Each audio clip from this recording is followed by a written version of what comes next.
Hello, hello. Welcome, welcome. Sorry, I was just trying to fiddle with, see if I could get some music up and running for us. I'm gonna switch over to see if I can do that. There will be dead spots where I'm focused on painting, not really chatting as much, so I'm gonna go ahead and, let's see here. Yep, nope, wrong button, wrong button. Let's see, switch account, there we go. I have an account where I don't have any ads, so it'd be nice if we could run music clearly. Let me know if you can hear me all right. Let me know in the chat. And let's get this running. Here we go.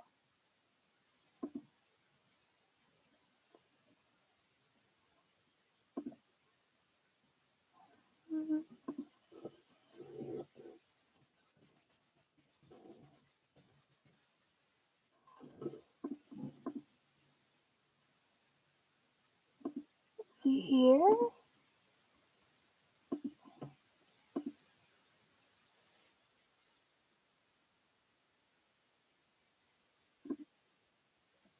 There we go, a little music. Turn that down.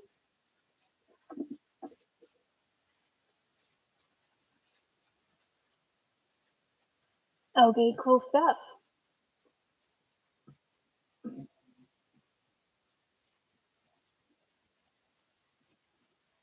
All right, I'm going to wait till there's some people in and excited before we vote on which characters to paint. So I'll give it a few minutes here. Check to see.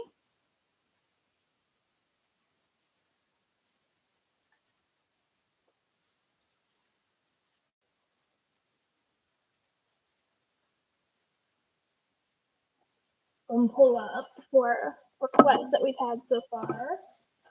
Pull it up.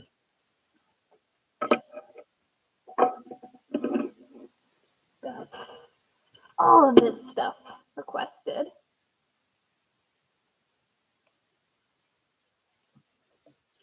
Make sure I'm audible.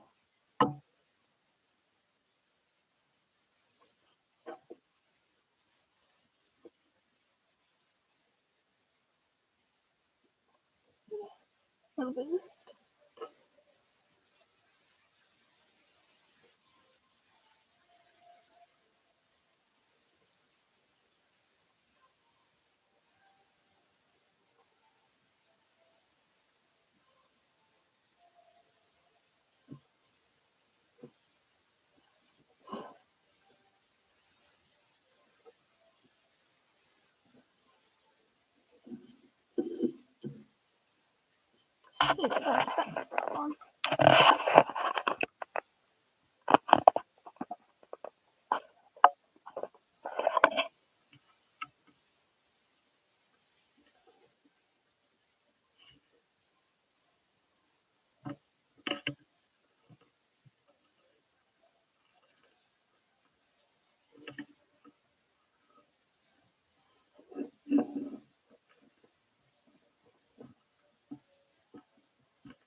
Okay, I'm just gonna start painting.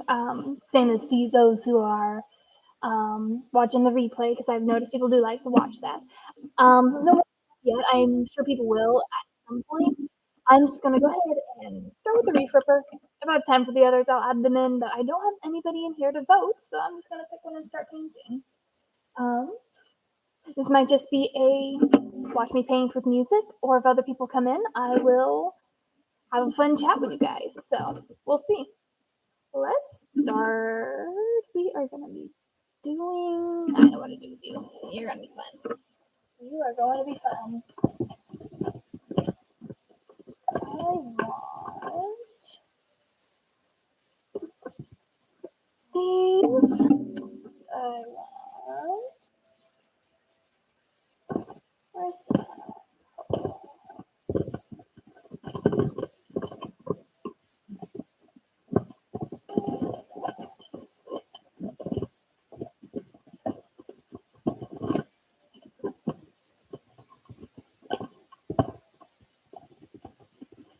There it is. Got him, got him. I'm gonna want you. We've got some good colors. Let's start with the purple pearl paint here. I'm gonna go ahead and start making this kind of a dark, deep sea Reef Ripper here. Much more. Has a lot of fun colors I could do with this vehicle. I'm gonna have fun painting this one more than once, I'm pretty sure. So I'm gonna start by getting all the gold. Gold and teal looks so good together already, but we're gonna go purple on it.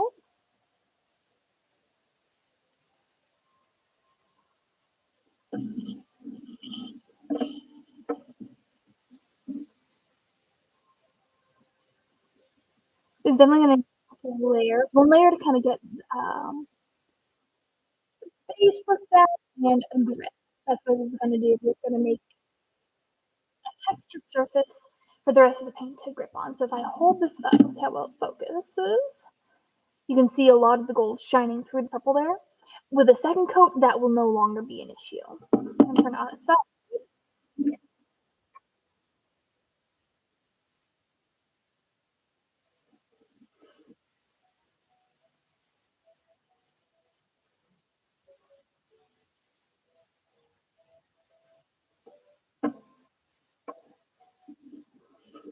Let's take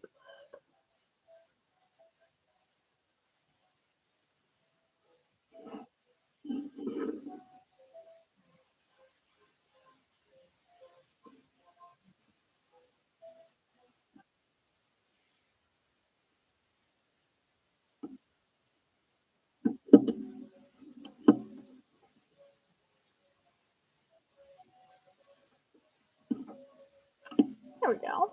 Nice little purple tip. First color always looks a little weird because you don't have all the other colors to counterbalance it. Although with all this purple and teal, will probably look really great together. We're going to go with a very, very dark blue, which is why I've got both a blue and a black. I'll actually be mixing them together, even darker blue than this midnight here.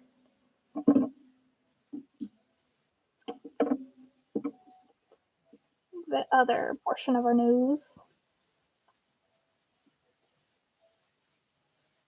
There we go.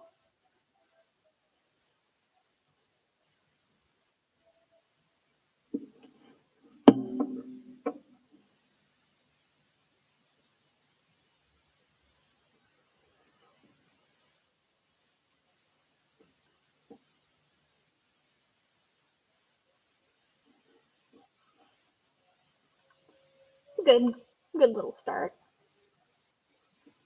I'm gonna, let's see here. The underbelly down here is gonna be a tricky layer on, so I'm gonna go ahead and knock that out early. I'm gonna have him sitting up on his fins. I'm not gonna paint the fins here where it sits yet, because there'll be, I want to do those last because it'll just scrape right on off as I move the figure around. Those will be the last, but the belly right down here might as well get.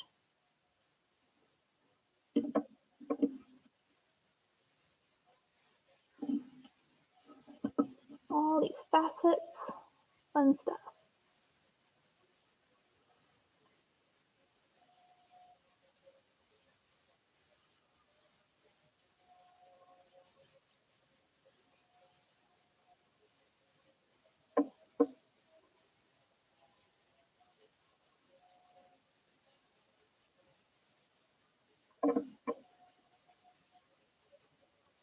Not being particularly clean with this first coat, just getting it on.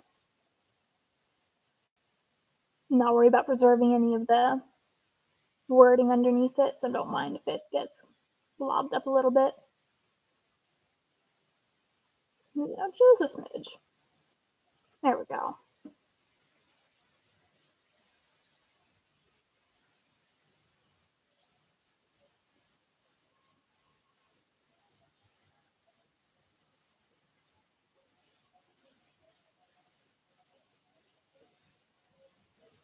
There we go. Purple belly. Yummiest part of a fish, if you didn't know.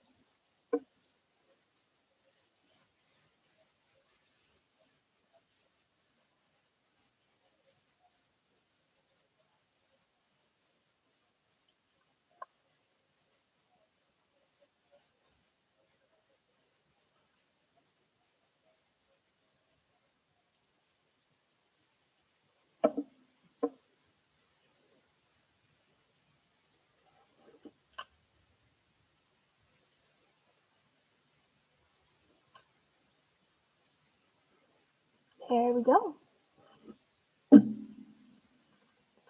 Check, see if anybody's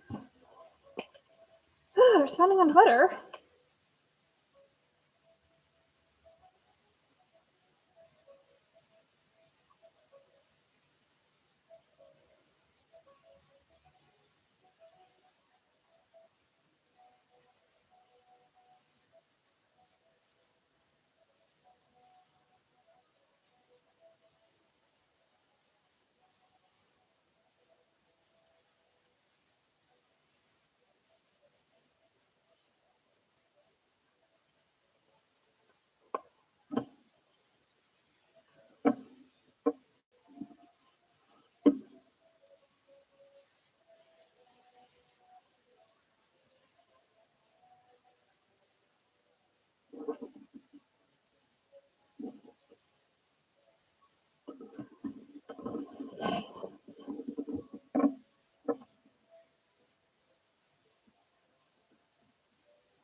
I'm gonna skip that one.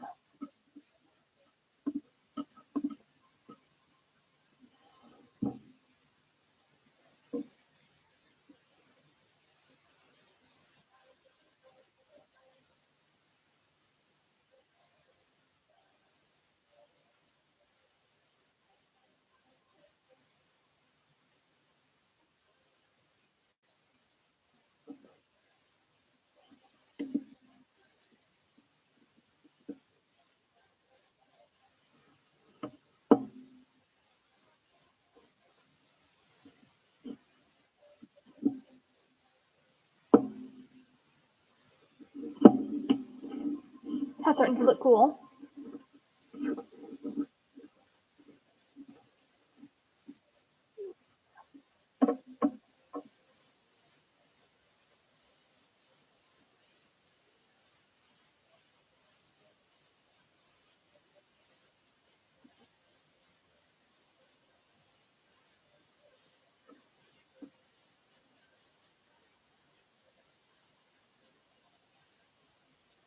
There's that glare on there, isn't there?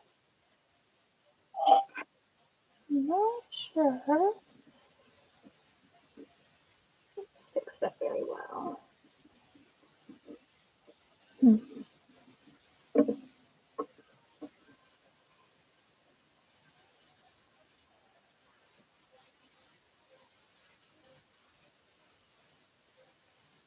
Oh, hello, hello! Welcome to the live stream.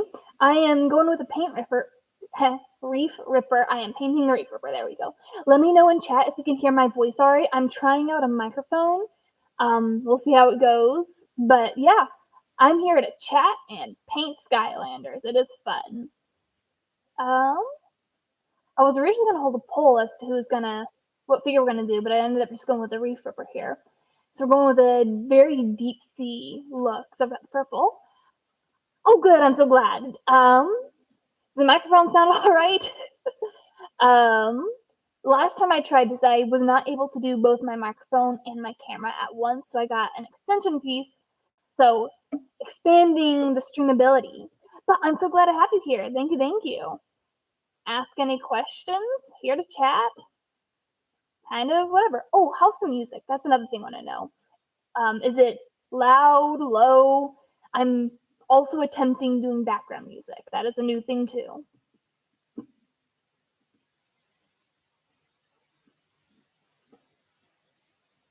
Give it a little. Going purple on top of the gold. We're gonna change out the teal for a nice dark blue. Then I'm gonna go with some fun light ocean blues and neon pink. You don't hear any music? Okay, let's see if I can turn that up. How's that? Can you hear it now?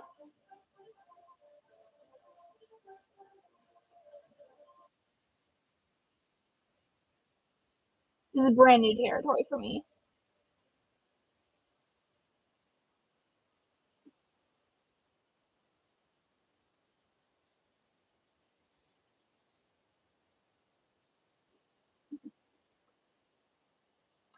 It might not come through well because of the way the microphone is facing now that I think about it. I'll have to fiddle with that more another time. You heard it for a second. Okay, interesting. So I'm guessing it's because of the orientation of the microphone, because I can hear it pretty loud. In that case, I'm just gonna turn it off and we'll do without, since I couldn't quite get that to work right. I'm sure there's a way. I need to play around with different streaming services. I'm just doing this through YouTube, and I'm sure there is a way to do it, but YouTube has not given me any obvious ways to add in music, so we're just gonna skip for now. Well, how are you, Soup Rising?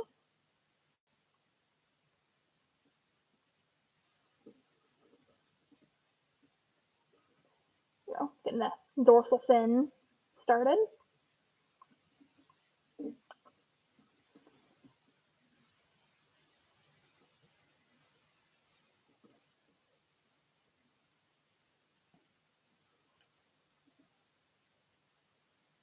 There we go.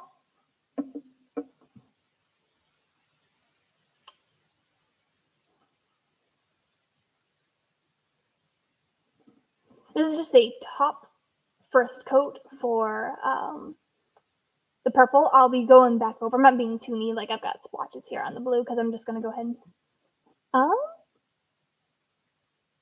Ooh, that's pretty cool. Grandma's old minivan. That is a good way to start. Have you only recently gotten your driver's license?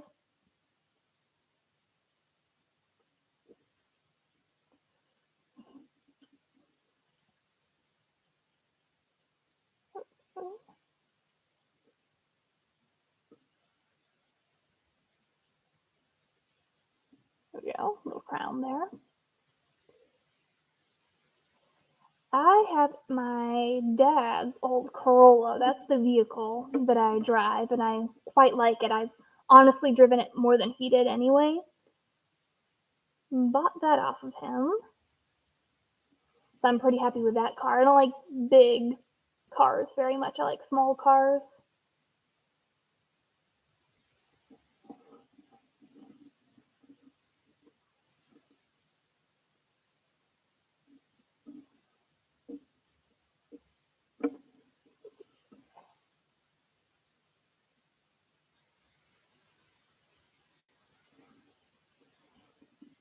Getting all the little details under the belly.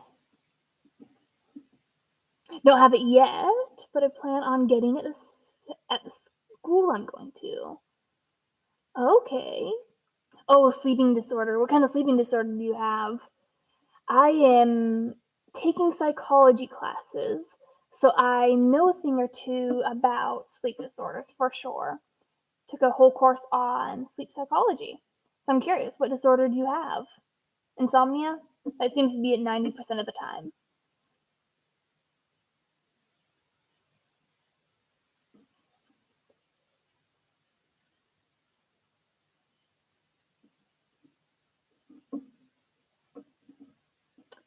Hypersomnia?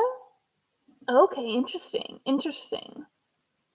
So you got the opposite problem. You are sleeping too often, right?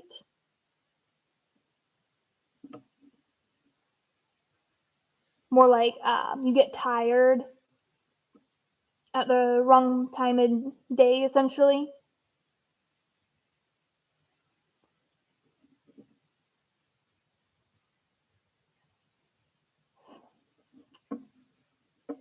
Gotta scratch my brain, remember hypersomnia a little better. Because I know narcolepsy, that's a bit more extreme. Yeah, daytime sleepiness, that sounds about right. Hyper typically means more of. Um, do you still sleep all right at night, though? Or do you have trouble falling asleep when you're supposed to and then have perpetual sleepiness during the daytime?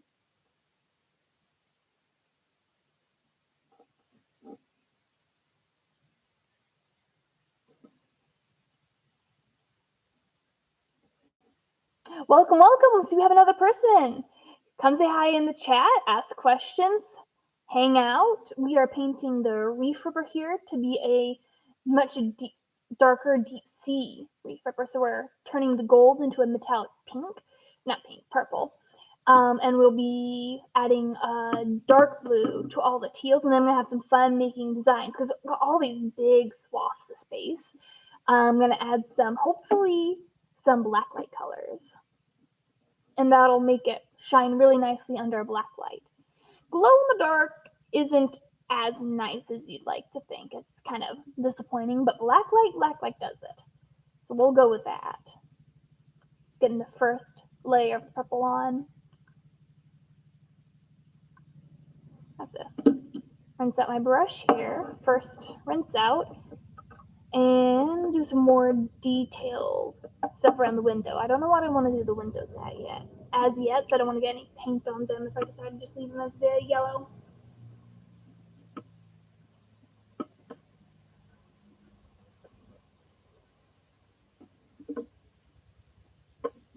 Alrighty, let's see here. Turn it sideways so you guys can see. Sleep alright at night? Okay, interesting. The difference between black light and glow in the dark, that's an awesome question. So glow in the dark is basically any glow in the dark toy ever. You put the paint on and it will retain some light for a short period of time after lights go out. So you turn the lights off and it glows. Black light paint does not do that. It needs a black light, so it's actually a special kind of light that causes certain things to really pop, and it imitates what some animals can naturally see, which is why some animals are able to find things in the wild, and it will, a lot of the colors, like this metallic purple, it'll just, you'll see it's the same way any dim light would shine, but you won't see anything particularly interesting. A black light paint will light up and it will look really cool. I do have some pictures.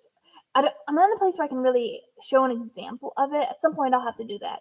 But on my Twitter there are different figures that have black light, and you'll see the visual difference between the black light and the glow in the dark there.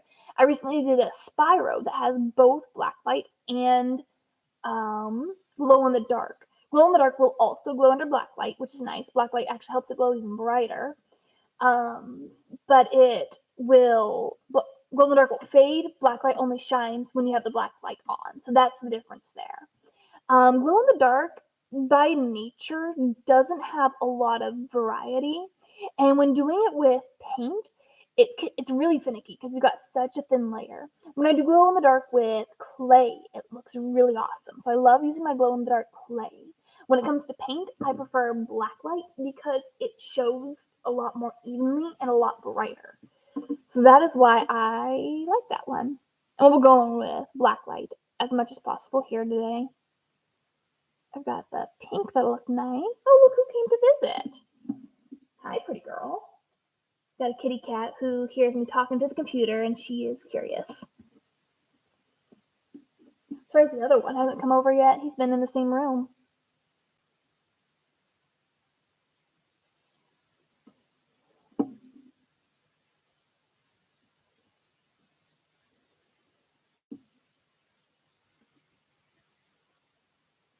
There we go. And those little details. I'm not too picky like about stuff there. I'm not too picky right now about blenders just because I'm going to be going over both the second layer and then adding in all the dark blue anyway.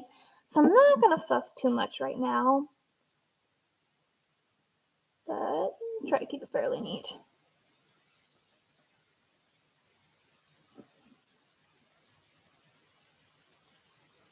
All the little gold pieces.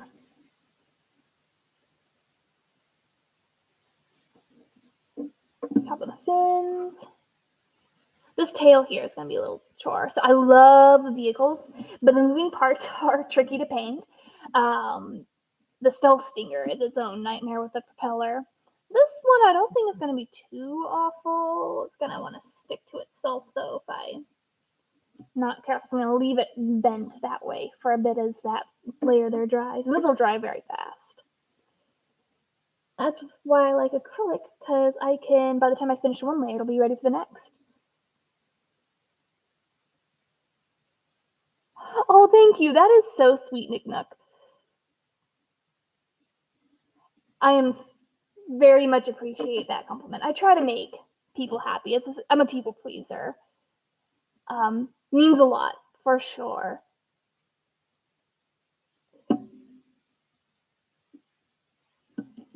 I love just being able to give people fun things to do and see.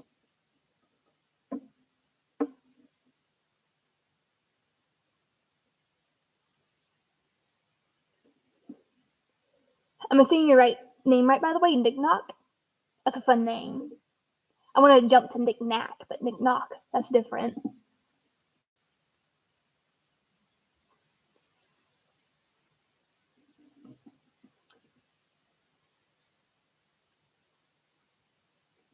Nick Knock? Awesome. That's fun. Okay, cool. See you back in here in just a minute. Yeah, this is a very passive stream, not a whole lot of visual entertainment. It's slow.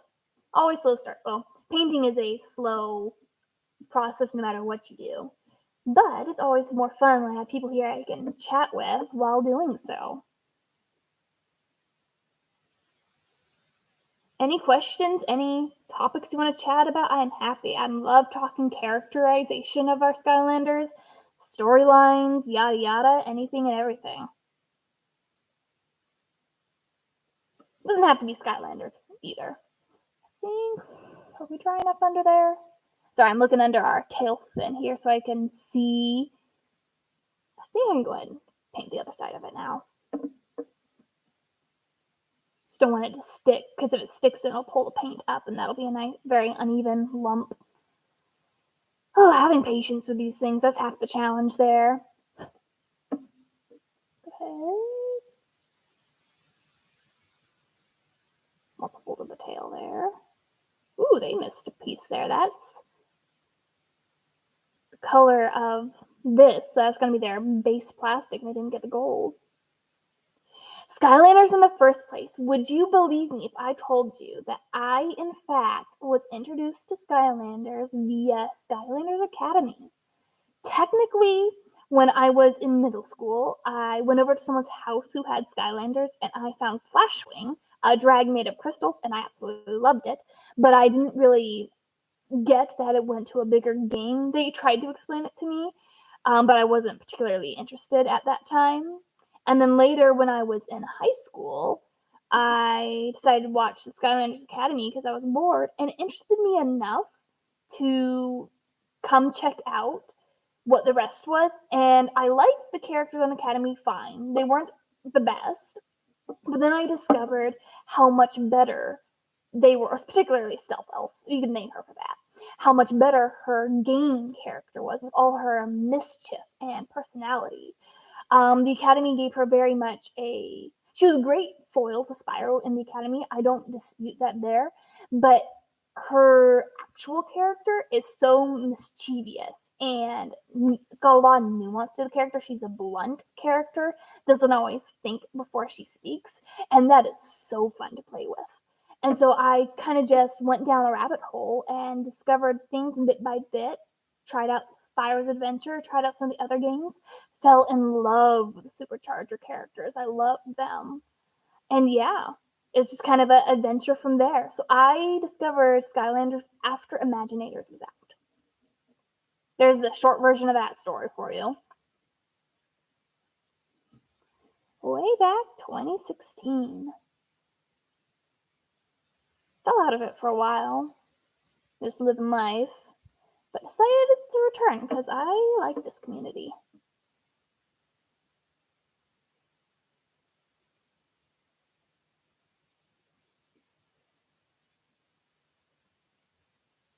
How'd you get into it, Nick Knock and Soup Rising?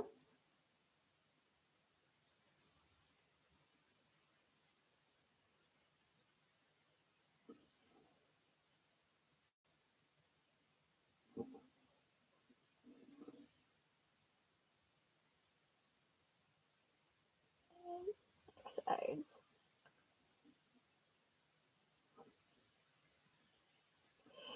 Yeah, kind of, yeah. I'm not a hardcore longtime fan.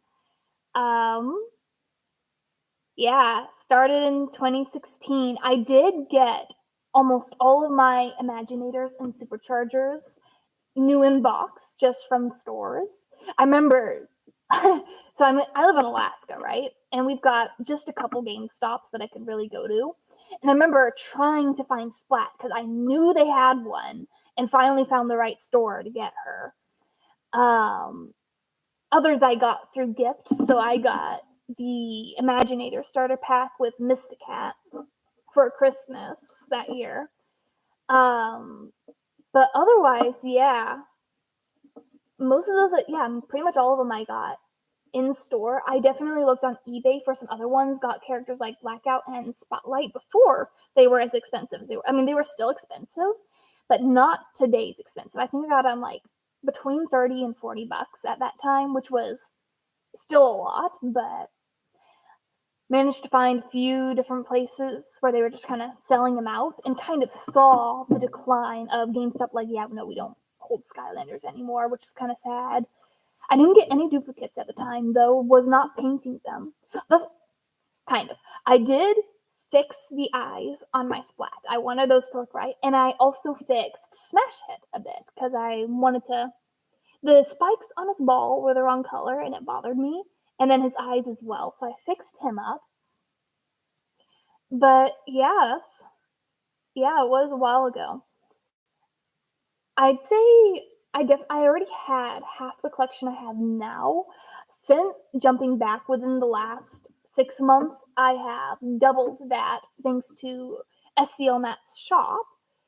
Still a few Skylanders I'd like to have, but nothing I'm dying to get, and I do not want every single Skylander. That is not something I am interested in, because some of them just aren't my cup of tea, and I'd rather not take something that someone else could have. Probably if I end up with one, I'll just paint it.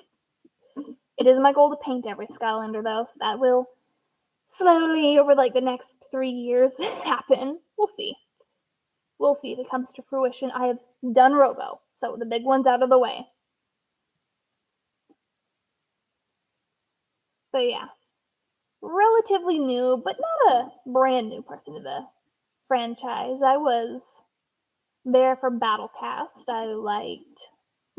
You got into it? Playing Giants. Okay.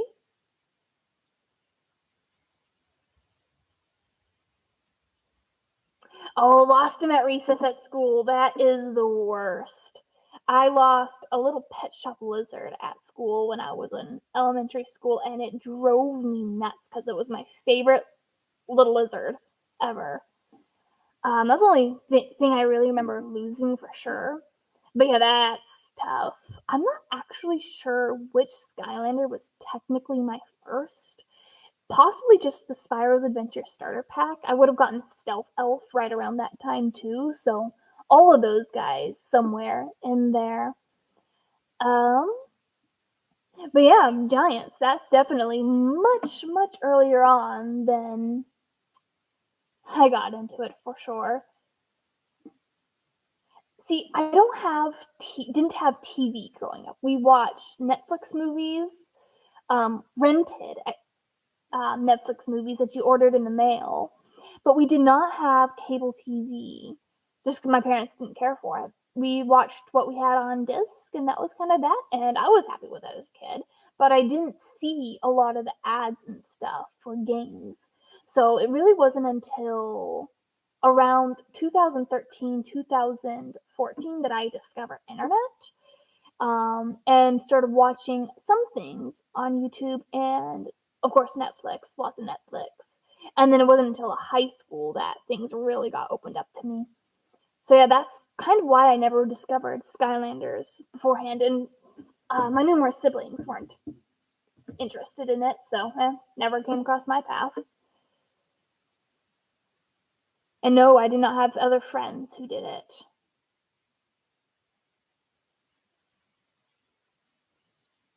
Which isn't too surprising, though, because it was kind of video games as a whole were kind of more seen as a boys thing than a girls thing.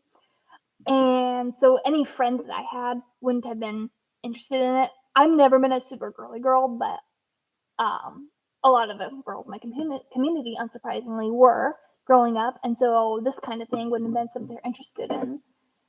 But I did actually learn that some friends, after the fact, did in fact have some. I just never recognized it for what it was. Again, the pink sparkly dragon was a huge help in catching my interest that one time. Probably like 6th, 7th grade that I saw that. Always been a big dragon fan. Yes, new custom. We are going with kind of a deep dark sea reef ripper. So I'm going ahead and knocking out the first layer. I'm actually getting close to done with that. Purple here over top of all the gold. And then I'll go ahead and do the first layer of dark blue. She fell out of Skylanders around trap team. Yeah, I hear that's where a lot of people kind of started falling out of it. And that is a natural progression of just growing up and figuring out what other things you like. I never stopped liking Skylanders. I absolutely loved it to death.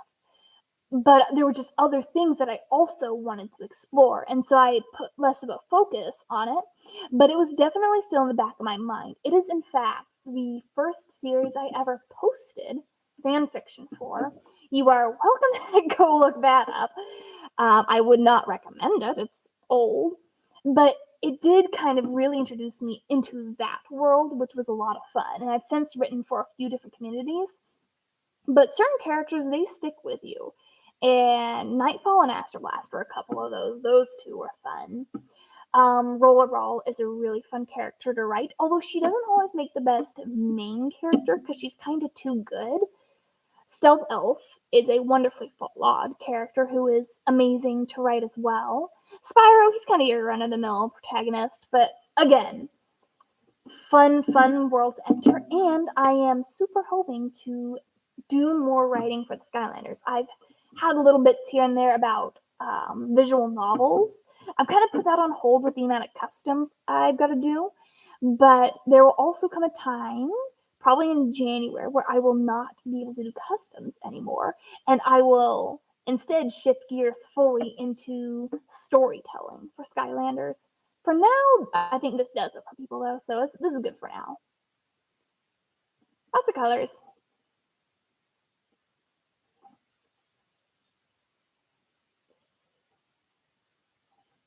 Getting those underfins there. I'm going to be holding it up until these spots here fully dry, because if I put it down, it will just stick to the table here, and I'll pull it off, and it'll just pull off the paint. Once that gets dried on, though, it should be good. I always go with a clear resin coat over top of this. Hey, missed another spot. I just covered it up, but that's another spot where the factory messed up.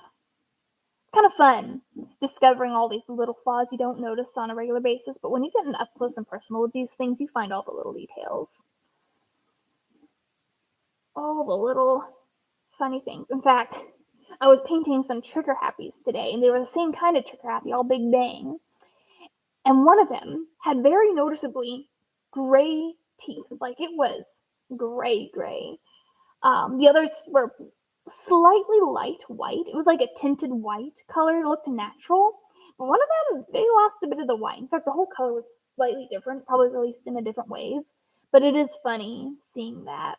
I've seen a Sonic Boom with her wings not well blended, so you kind of just see these patches of dark gray, middle gray, light gray, kind of in bands rather than that faded look she's supposed to have. It's kind of funny.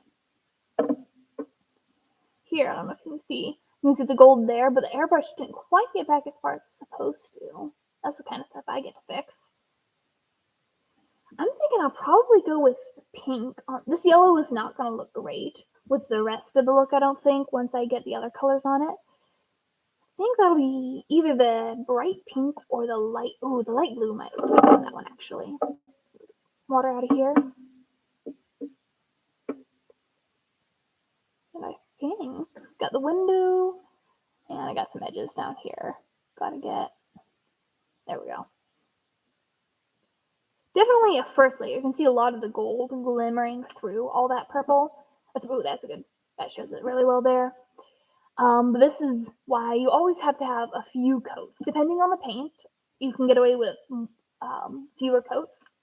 The purple here is actually very generous. The fact that I'm only going to have to do 2 coats for this one is going to make it much easier. Any lighter color, like a white or a yellow, I have to do like 4 or 5 coats, and it is a chore. Part of why I keep procrastinating on my chess set. Thankfully, the Golden Queen over there, she's got her gold already on her. So I'm going to kind of work that around her natural colors. But she's next in line for the chess set. Alright, people, generic question. Who are your favorite Skylanders?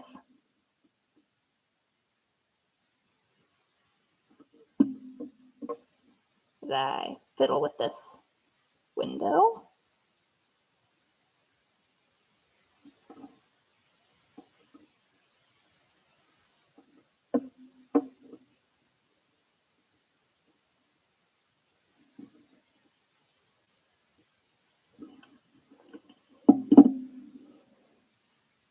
You like Thumpback? Fun. No, that's a fun one. I don't think I've ever had someone single out Thumpback as their favorite. That's a cool one to like.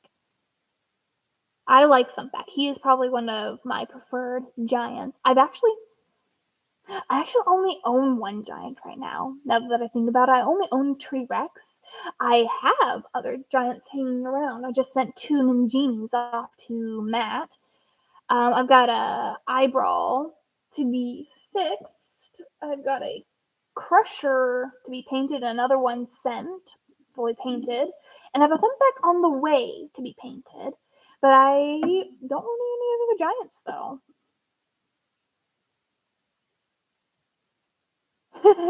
Cool. See you back.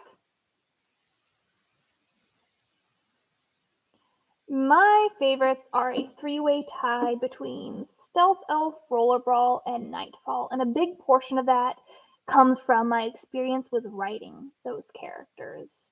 Gameplay-wise, they are all wonderful, of course, but I don't typically base my favorites on that. It's a bit not quite arbitrary. I mean, I like some characters arbitrarily. Like, Mysticat was an entirely biased. That is my favorite sensei. He is a purple cat. I love it. But I ended up really liking his gameplay anyway. And just kind of everything about him. He's fun. Cheshire Cat-like. But those three are... They've all got their own little stories. I came to enjoy them. Hilariously, I did not like Nightfall at first. That's the interesting one there. But yeah, those are my 3 favorite girls, and I like a whole host of other characters, trust me. I would not be doing this if I did not like all the characters. Plenty of characters I've yet to really get to know, though. Like, several of the trap masters and senseis, actually, I want to start getting to know as characters, read more of their comics, read more of their backstories. I think I've read everybody's backstory at some point, but I've forgotten a lot of them, except for the characters that stood out to me more. So we'll see, especially as I start diving into more storytelling. By golly, 160 characters. I am narrowing the focus, for sure. It is a lot.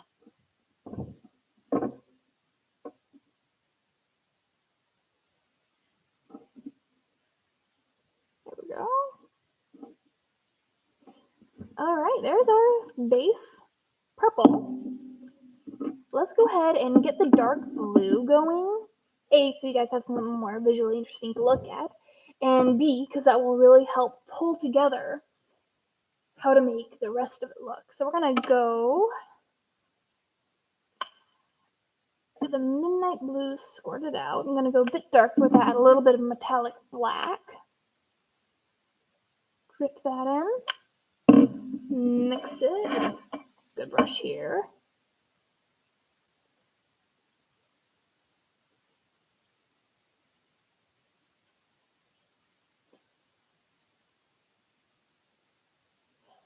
Flashing Scorpion and Frino, those are all good ones. Yeah, the first one is definitely special. I can get why that would stick with you, especially as a kid. And the way you choose your favorites as a kid are always going to be different than how you choose as an adult. Because I kind of came into this as a teenager, I didn't really have a lot of childhood nostalgia influencing what I liked, but definitely found the ones. Raptor's a sweetheart character. I like him. He was fine in Academy. I like him better as how he is in actual Skylanders. The issue, and I see why they wanted to change him, they kind of actually blended Eruptor and Frino's personalities for the Academy series, and they kept a lot of his naivete, but also gave him the temper. And in Skylanders, from what I've seen of him, he doesn't actually have that much of a temper, more just accident prone and clumsy and a little dim-witted. And that is a fun comedic relief character, not a super great main focus character. So when they're trying to have that their main trio, I get why they changed him. They wanted to give him a clear character flaw. But there are ways to write a character like that really well, even as in the leading cast. And it is harder to write a character like that, but it is absolutely doable. And he is one that will, because he's a supercharger, be one that I write with, but he will not constantly.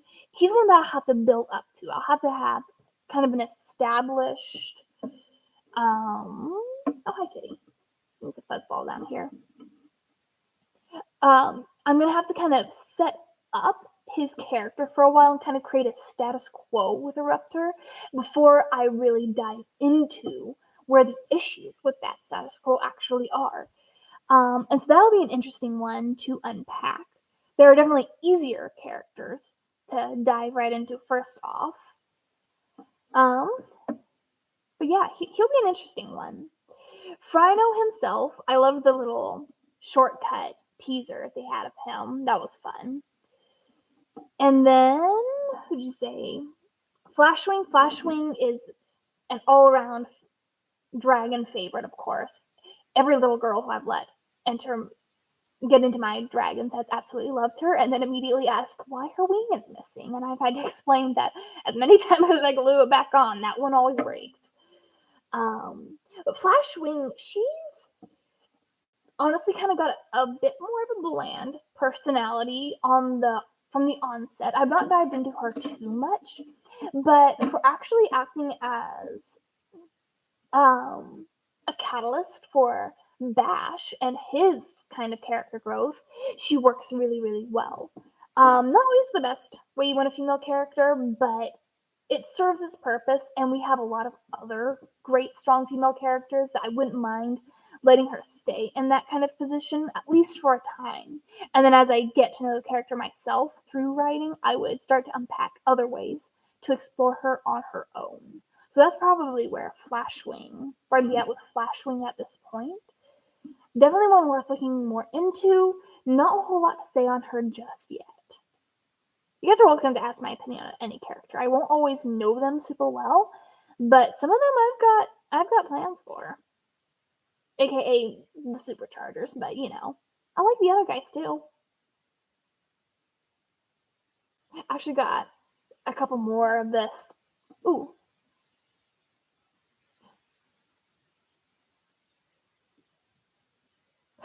That is funny. That is funny. Imaginators does have some good. I know a lot of people don't like them being the NPCs in that, but they do have a few good moments in there. And I like Stealth Elf, where she brings back the cannon, and she's Jetpack's like, whoa, great thing ahead. We could totally use this to get across islands. And the Stealth Elf's like, yeah, sure, we can use it for that. We can do that too. Totally why I brought that here. Because she is mischievous. She is a bit of a prankster, and the fact that she would just bring that out because actually does fit her character. I know people complain about her supercharged form, and that why would you give a ninja a minigun? But then I actually think about it, and I'm like, you know what? Stealth Elf would go straight for the minigun. She would. She wouldn't be the most practical thing, but she would do it. Absolutely. And that's kind of the fun of her character. She is all in, wants to try things. She is fun. And she's a really fun character to unpack for storytelling. In fact, one of the first, so I'm going to do kind of a guinea pig inconsequential story that doesn't really focus on any Skylanders themselves as I get the grasp of visual novels. But then straight after that, I am doing one between Stealth Elf and Rollerball, and it'll kind of unpack some of the character bits between them. I'm gonna have a main story, and then I actually kind of want to add a couple smaller side stories that both really explore Stealth Elf's social struggles, especially around other girls. A lot of her friends are guys, and then also some of their backstories stuff and how they would probably team up because they're both looking for their family at the end of the day. Stealth Elf, who's never met her family, and Rollerball, who's had hers taken away. So yeah, lots and lots of fun stuff that's just kind of been left sitting there. Someone's got to do something with it eventually.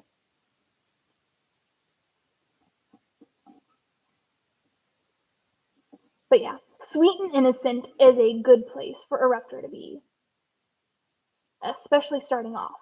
Where his development really comes in is that he starts to feel self-conscious and get some poor self-esteem from feeling like he is constantly making mistakes and messing things up and causing others problems. Because a lot of the characters, especially in the Superchargers, will openly express their frustration. Some of them will be a lot more nicer and tactful about it, but at some point, characters do get fed up, especially if there's a lot of other stuff going on. Mistakes that have consequences become a problem. And so that's really where it'd be good to explore his character further and look at his self-esteem and kind of explore how he feels about himself. Because there is a reality that sometimes you're just not as mentally apt as others. And that is not a bad thing, but it is something you gotta learn to, it's just something you gotta learn about. Let's go with that.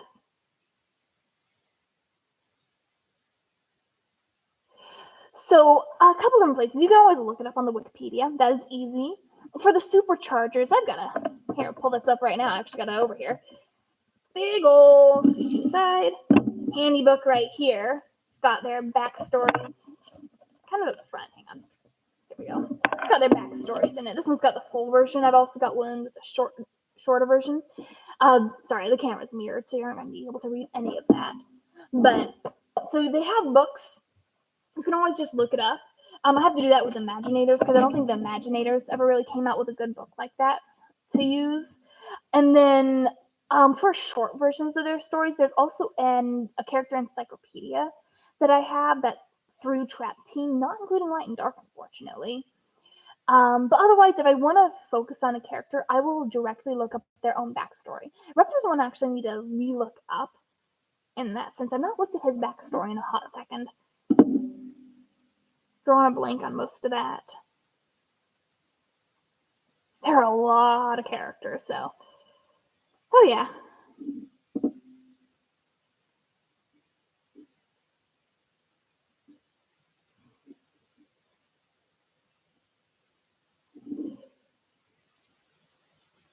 Of course, not every character needs major character development. Sometimes it's good to have a character just be a solid supporting character. Fiesta is actually a character more like that. I will have some development for him. I've got a little something for all superchargers, but not every character needs a crisis. I'm going to clean out this brush and get my smaller brush. Some more detailed spots.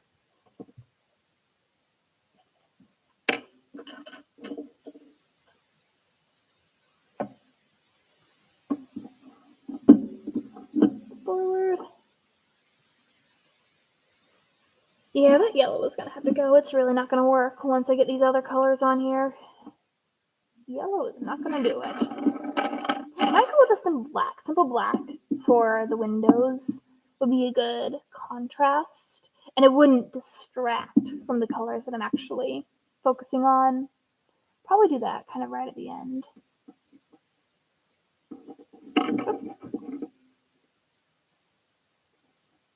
There we go. Again, first layer. Sloppy, brushed on, but effective. Shiny is making it a lot lighter, but I think once we get the second coat on there, it'll look a lot darker. Or I might have to go with a flat color, actually, rather than the shiny. We'll see, we'll see. This might look just fine.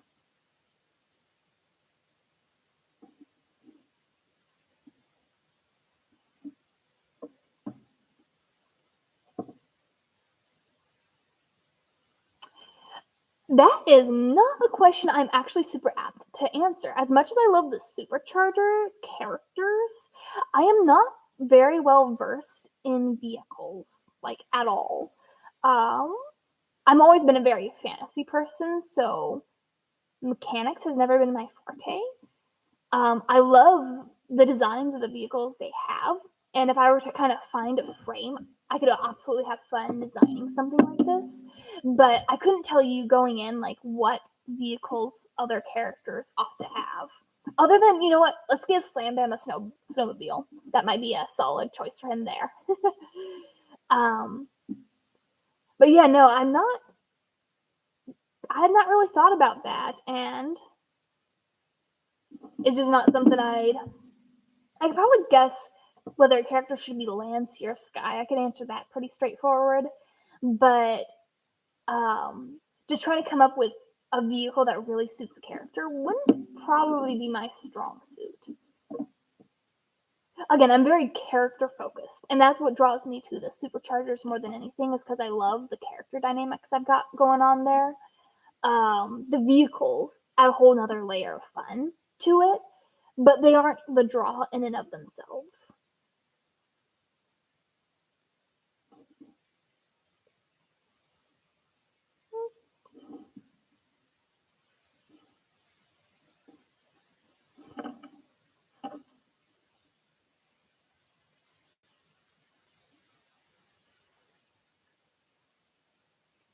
That's really fun, Rising. Drawing Skylanders, Sharpies. Um, that's definitely fun. And yeah, if you actually try, you'll find that you can always surprise yourself with what you can draw. Your hands are built to do so many cool things. And if you just do it to have fun with it, it's always really awesome what happens. I always implore everybody to try doing more art than they think they can. Paint figures, draw characters. The goal isn't to be good. The goal is to have fun with it and see what happens. I did not go into custom Skylanders intending to become like the Skylander customizer person. It just kind of happened. But yeah, if you enjoy drawing, that's awesome. And the fact that you still have some old Skylander drawings, that's really, really fun. Again, because I didn't get into it till 2016, I do have a lot of old Skylander drawings. My profile pic there is a watercolor painting of Nightfall that I've used ever since I made it, and it's been kind of my go-to. But yeah, that's really fun. How old were you when you drew those Skylanders?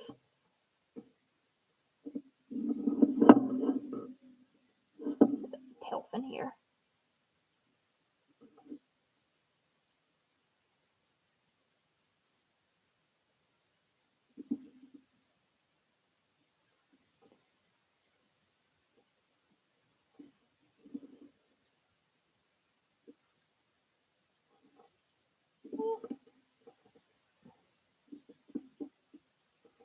Overbrushing. Blah.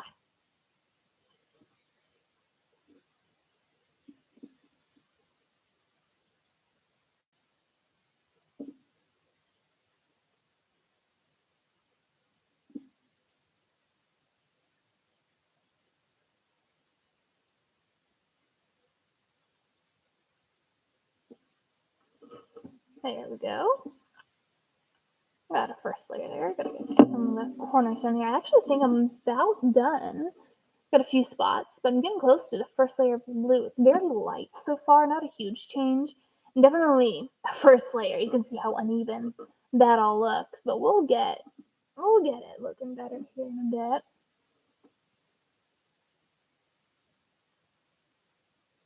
Things don't always start off looking pretty. That's the funny thing about art, is that it can be so nerve-wracking because you want it to look good right off the bat, but the reality is that it's gonna look terrible right off the bat. And as you spend more time with it and start fine-tuning little bits here and there, then it'll start to come together until finally you get the right thing right where it needs to be, and it just appears. 9? That's awesome. That is really awesome. It's so cool that you still have those. I am a fan of saving work from when you are younger. I keep every so often paintings that I get from my little preschoolers. Those are 3, 4, 5-year-olds there. I can't keep all of them because every day I'd get like 3 new drawings, so it's not quite worth that much effort, but a few of the standouts I'll tuck away, and hopefully years to come when those kids are much bigger, I'll be able to give it back to them and show them how they have grown.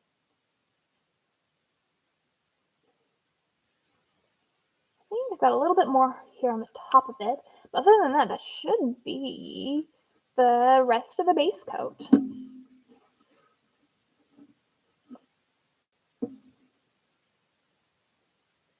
It's going to actually slow down this next round, be a lot more careful with my brush, and start adding in more purple to really get those colors solid.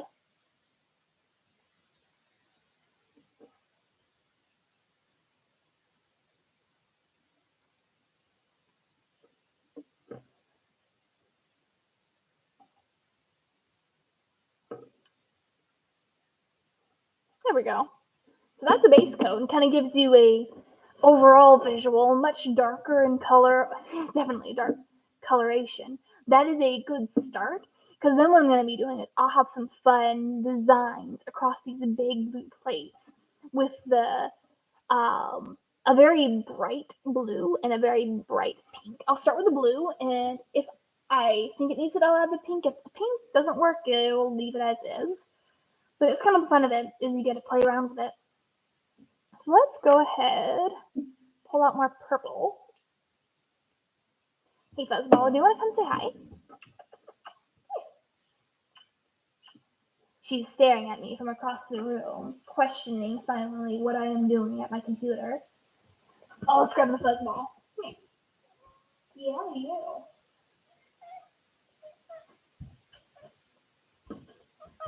Kitty! Here, turn my camera this way and you can see her on my lap here. Say hi, pretty girl. There's people. I know you're jealous. Very jealous cat. She likes all the attention and none of the sharing. There we go.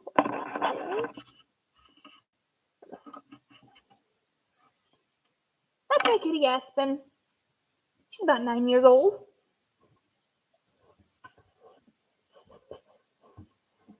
And boy, does she have an attitude. Hi. Okay, let's start on this purple. This is a pearl paint, actually, not a metallic. And I think I actually like these pearls more than the metallic. They're a bit more cooperative than metallics are. Metallics are a mixed bag. Sometimes they're great, sometimes they're a pain. For various different reasons. It all depends on the color, the mix, the concentration, the brand, but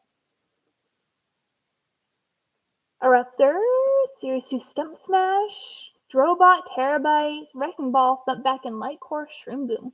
Those are all fun. So did you look at the official artwork and paint them, or just by the, or did you look at the figures and paint it based off of the figures that you have? So that's image imitation versus still life. I'm curious what you guys would have done. I did a lot of imitating the official art when I was in middle school and high school. I would do that to kind of really get my bearings with something before trying something new. Yeah.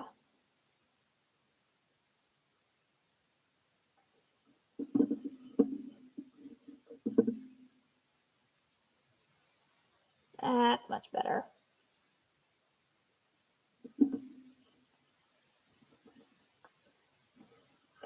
Drew on the figures and oh, you drew on the figures?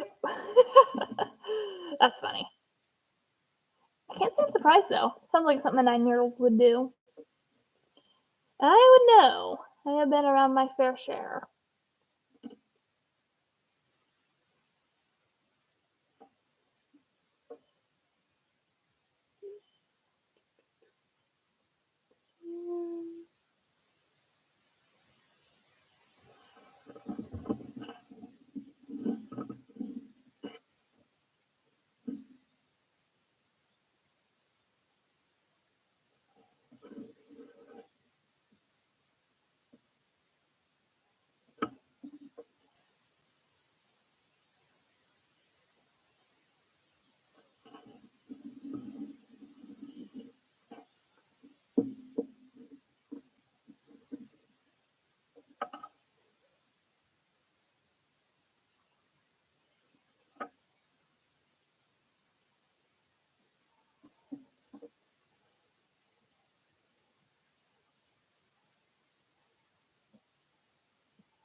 Need another coat there in a bit.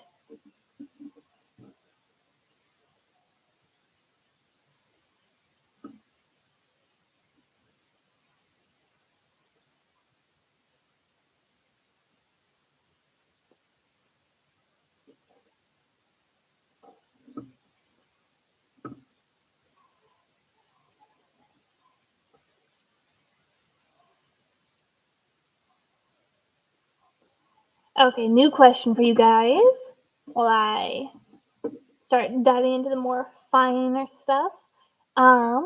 if you guys have seen Academy, what is I won't say episode specifically because it's kind of hard to keep them all straight, but what is a moment in Academy that really stood out to you that you liked or disliked? Tell me. I don't hear people talking about that show often enough, and with it being my introduction, I think, I don't know, I'm curious. I'm very curious as to what people thought of different aspects of that. Underside here.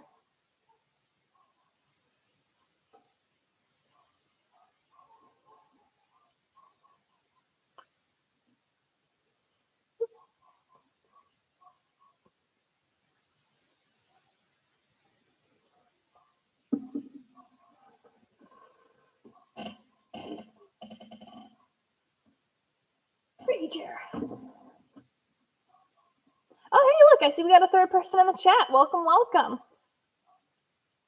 Feel free to chat. The current question is, what is a favorite scene, moment from Skylanders Academy, or one that you didn't like? Just a standout moment in general,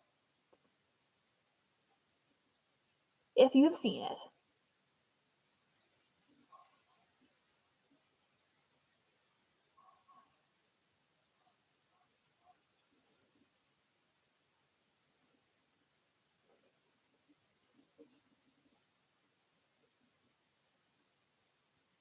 That was a weird episode. I agree. That was.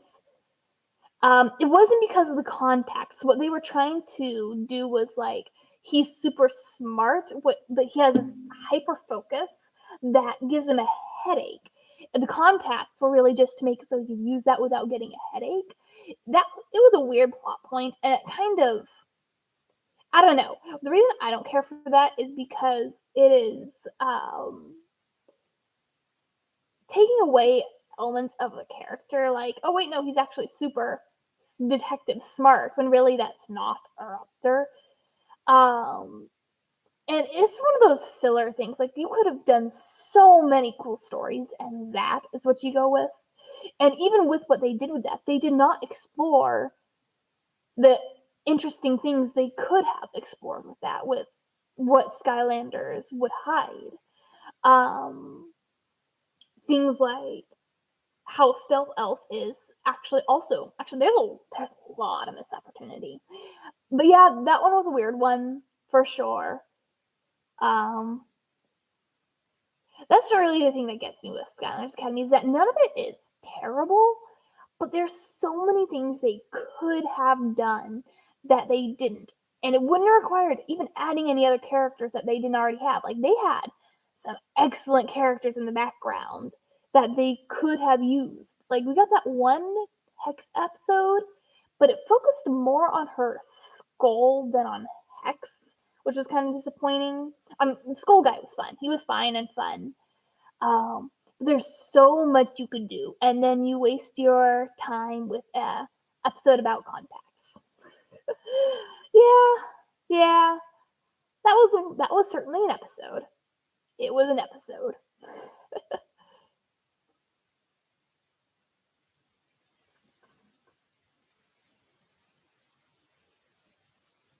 Eon was one thing that they did pretty alright, giving him more of a character. And that's actually kind of handy, having seen Academy and then gone into Skylanders games, is I kind of already had that baseline understanding of who he was, rather than just this mystical other being. Yeah. It definitely gave him a lot of personality. The whole beard shtick was kind of fun. It kind of got dumb. Like, the episode where Chaos steals his beard was dumb to the excessive level that's just, like, there's Skylanders level of, you could kind of have fun with certain stupid aspects of Skylanders. That was just a little, you could put it as a gag to a degree, but when smart characters don't recognize Eon because he doesn't have a beard, then that just got into a little bit, okay, this is just dumb territory. Up, our tail got stuck. Boop. There we go. It's inevitable that things are going to scrape a little bit down there, but overall it's actually held up color pretty good under there. Not enough to be, it'll keep it from being distracting. That'll be the good part.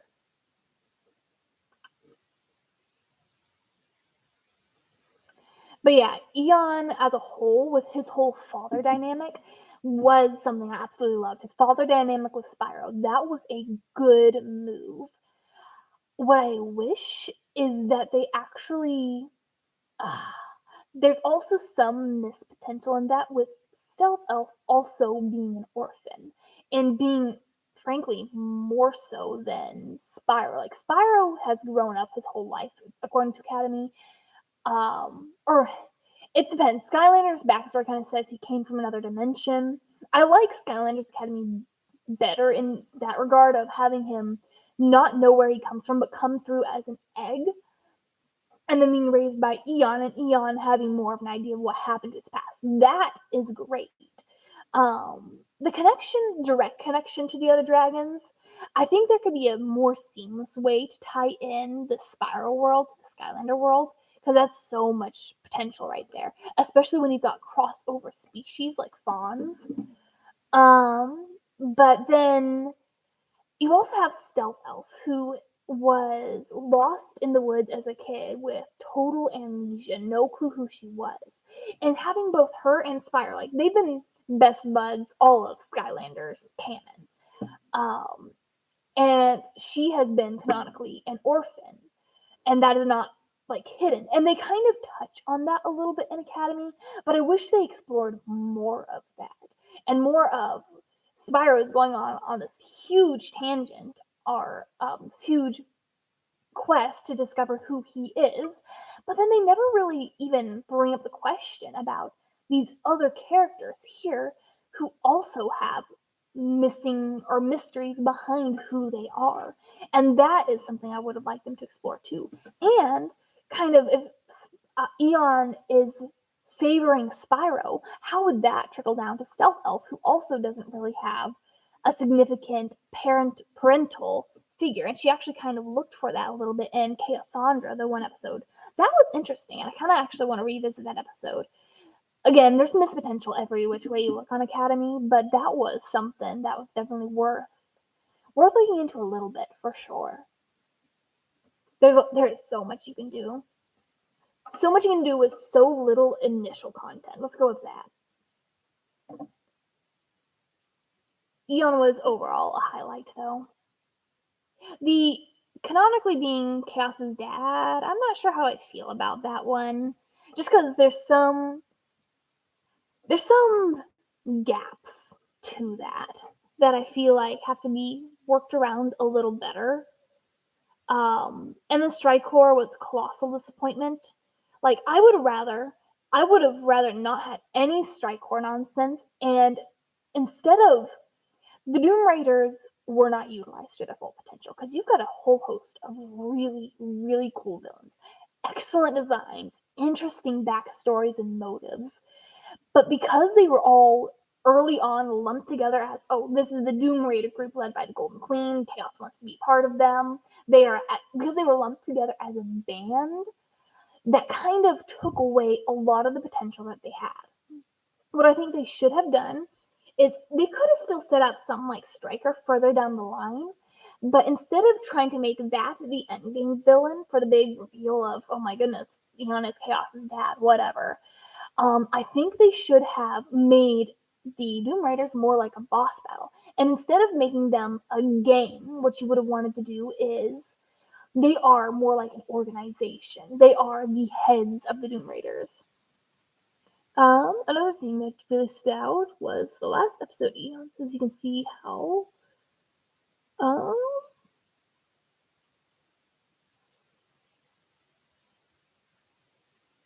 that's, that's probably a joke that he can phase through things, so he could actually look and see how a bowling pin machine works. Oh, you're a bowler. That's really cool.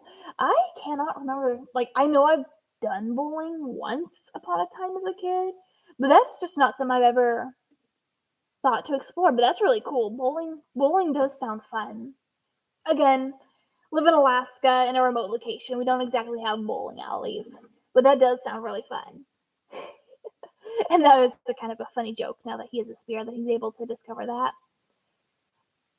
Definitely, definitely. Now, I don't. Ooh, hit that a little bit. Whoop. Get cockeyed. That bothers me. Oh, it's not too bad. Probably because of the way it's shipped.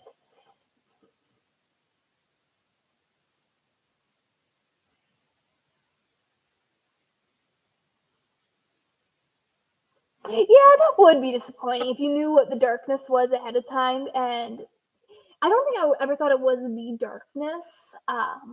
But yeah, Strikecore was a colossal disappointment because he didn't ever do anything, like, at all. There are so many better ways they could have handled villains in that. Like I was saying with the Doom Raiders, have them be bigger threats that have to be addressed kind of one by one, and then let them fall into kind of a group and more of a group threat. That would also save on models for smaller villains that they didn't like. Why did they throw Fisticuffs? He never like Fisticuffs is cool, but why couldn't you could add a new Skylander character, or you could take one of the half dozen you have sitting right there and develop them. Like their timeline is so weird too because they make it sound like season 1, Stealth Alpha Raptor Spyro becoming Skylanders. Then another season later, it's like, oh yeah, we've been Skylanders for ages. But then all these other cadets that we were also in school with are still just measly little cadets, and there's a little bit of a dissonance there. A fourth season does have potential with knocking Spyro out of the way, that you could actually focus on some other characters, frankly. I love Spyro, he's great and all, but there is so much more you can do, and that's what kills me. That's what kills me more than anything. Just the fact there is so much potential sitting there. And then you choose easy filler plots. You choose. Oh, yeah. The intro was catchy, I'll admit. I liked the intro. It was meant to be poppy, catchy, and it worked.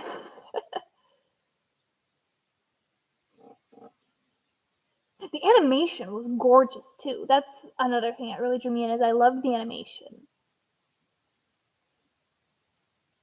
Gorgeous animation, good sound, excellent actors. I don't fault actors for anything. They did excellent. But there were stories at their fingertips. And I think a big issue with this is that essentially the writers are writers there for their paycheck. They kind of got picked for the show. They were given about 6 months to get to know all of Skylanders and figure out what characters they should and should not have. Kind of were told what characters they definitely needed to have, and then wrote stories around that. And what they ended up doing a lot of the time is they wrote a story and fit characters into those slots rather than what a real story needs to do is letting the characters write the stories. That's the big difference there. And that's one of the main things that the whole issue boils down to. A lot of the alterations to characters I get and can forgive, like with Stealth Elf and a Raptor, it works. But then they messed up so much other stuff. Again, the first episode was excellent. I laughed at that. I loved that first episode, and they got me hooked. But then, especially after discovering how much there is to the series as a whole, it just kills me that there was not better writing for that. And that is what I do hope to some small degree, remedy, kind of. It won't be Skylanders Academy. It will be focusing on, actually, a lot of the same characters, but yeah. Yeah. That's my take on that there. You got my quick Skylanders, well, my not so quick Skylanders Academy tangent. You're welcome. Here's a question. What are some characters you really wish were in Skylanders Academy?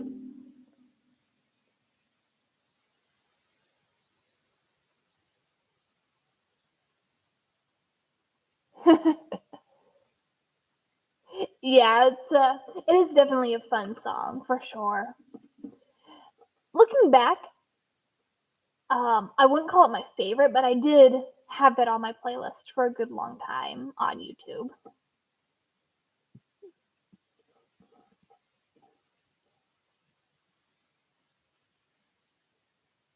He, do you know, surprising who you would want to be in Academy? The characters I wanted in Academy were there. They just weren't used to the degree they should have been.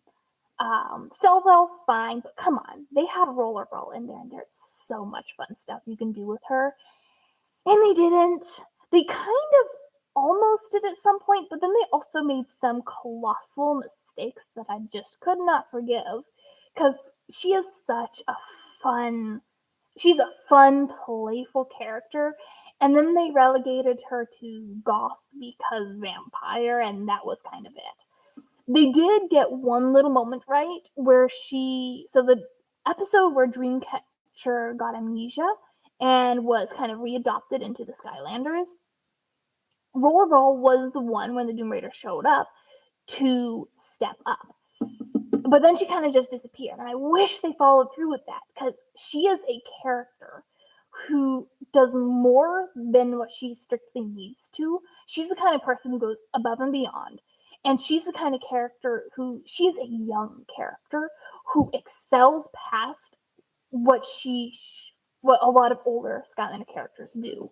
And that's kind of one of the cool things about Rollerball. She is the one character from Swap Force on Superchargers. She's kind of earned that place. And I would have loved to see that reflected in Academy, especially because that would give you a second lead female character. That is something they kind of needed. And then B, she has a great dynamic. She presents her own sort of issues and strengths. And that missed potential right there is like the fact that they had her in there and did not actually use her, and more often than not, hurt her character for the benefit of a gag or a plot. Yeah, that got me.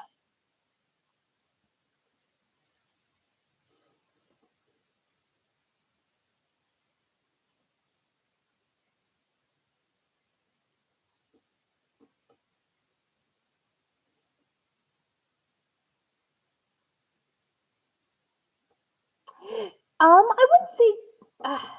Okay, this is a bit biased. I'm not a Crash Bandicoot fan. I don't have anything against him. I kind of wish Crash Bandicoot wasn't in there at all because it took away from other better things they could have done. And same thing there with Crankcase. I wouldn't have tried to add Crankcase. That would have been just cramming things, I feel like. But Pinata could have been a really fun one. I will say that there. Pinata could have been really fun. Wrecking Ball, that could be fun. Wrecking Ball could be fun. I would actually like to see Sunburn and Whirlwind and kind of give them something of a sibling dynamic, like found siblings, because they both have that hybrid dragon aspect. And that gives you more dragons in there, which would work really well with Spyro's Dilemma instead of their one dumb Flashwing joke. They did a bad job with Flashwing too. I'll say that was hurtful. Um, but I think they could have a very fun, almost, you know how you get those twin dynamics that bounce off each other? I feel like you could have a lot of fun with Sunburn and Whirlwind with that. And it would really be a great draw having a unicorn dragon and a phoenix dragon. And they wouldn't have needed to be center stage. Having them be kind of a comedic duo would work really, really well. I think they would have been fun. Bash and doing more with him and Flashwing was definitely there, but I don't think that should have been taken precedent with. Who's another good one they should have added? I wouldn't say Gilgrunt. Like, he is trying to work him into a bigger story. I can see why they didn't go with him. Thinking of the main cast. So you really want to look at those 8 characters that have kind of over time been singled out as the primary 8 for each element. So you've got Spyro for magic, Stealth Elf, Eruptor, Pop Fizz, and, well, kind of both as far as everybody. Pop Fizz, Jetback. So we got all of them in there. Trigger Happy was there. He is a mascot character. Again, I don't love that. The fact that they gave him any personality is actually not a good thing. He is not meant to have a legit personality. He is a gag, he is funny, and he is zany. And that's kind of all he needs to be. But I get not wanting him to be a primary, like when trying to write a bigger story, he's not getting much character focus in my Superchargers saga. I can tell you guys that much. Terrafin could have been doable for sure, but not with Eruptor the way he is. Terrafin and Eruptor would be too close based on the way they had Eruptor portrayed in Academy. Terrafin as he is with Eruptor the way he is in just Skylanders would work though. Sonic Boom. Oh, that could be a fun one. Having Mama Bird in there. That could be really interesting, actually. There's a lot you could do with that. That could be really interesting. Especially if she has to essentially babysit the main cast of Skylanders. That could be really funny. That would actually be a really cool one. I'd love to actually see her chicks kind of become their own Skylanders, like break the curse and let them be their own Skylanders. Get some more Griffins in there.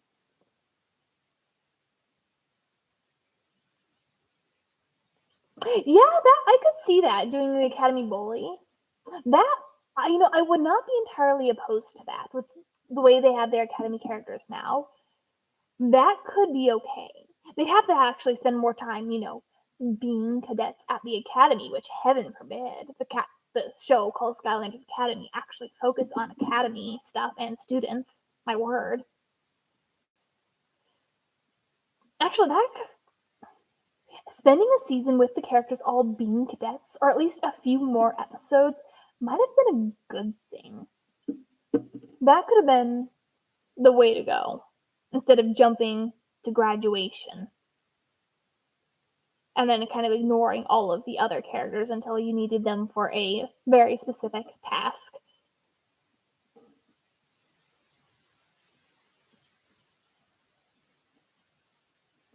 Then yeah, you got Terrafin for Earth.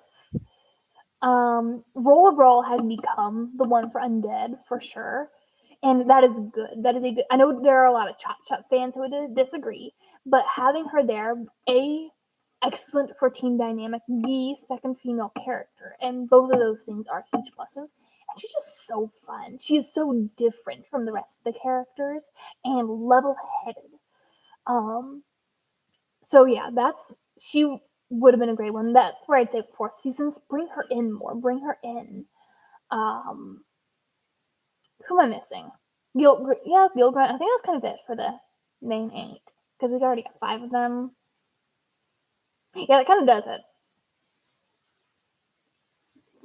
So that's definitely the starting point, and I wouldn't dispute that, but.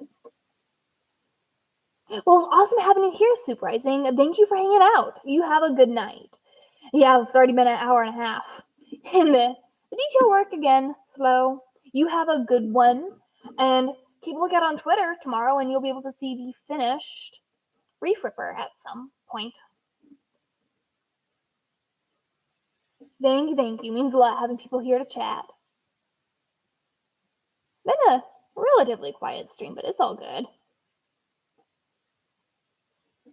Oh, Matt's going to be starting his auction right now. It's 5 o'clock.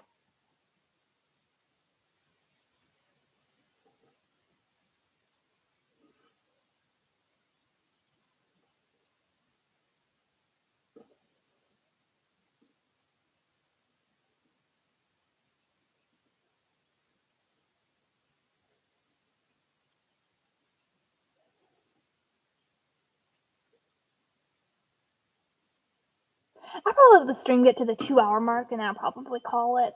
Probably I'm not going to get this done, and that's okay. I mean, more people show up before then yeah, I'll extend it, but otherwise, might be time to wind it down.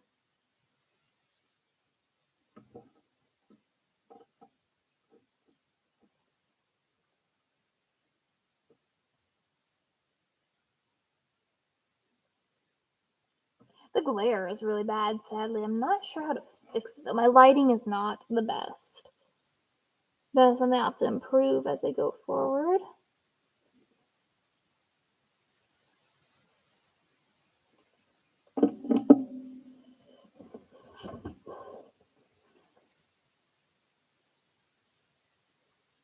Not yet, actually. I haven't thought of,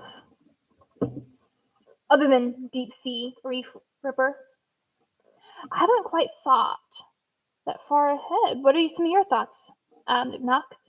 What ideas for names? Naming is half the fun.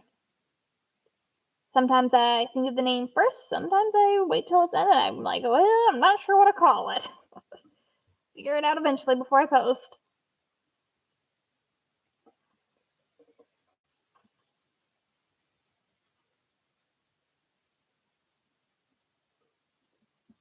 There.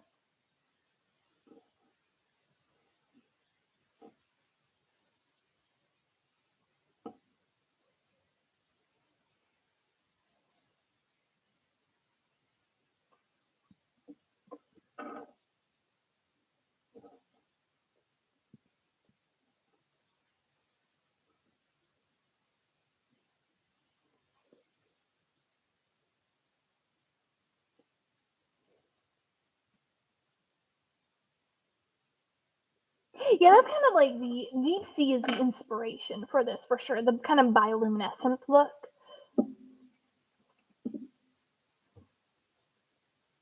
Kind of more sea shadow coloring, honestly.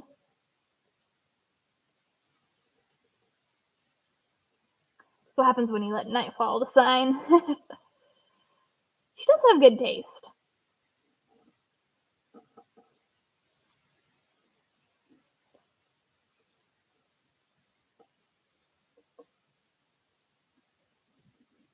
Hello, kitty.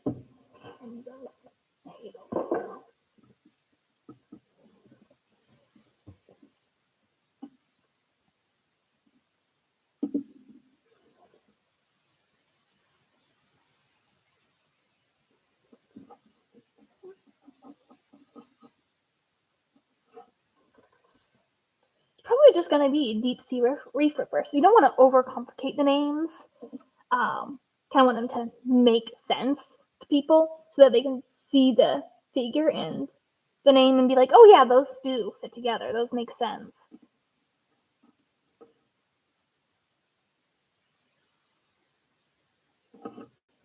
There we go.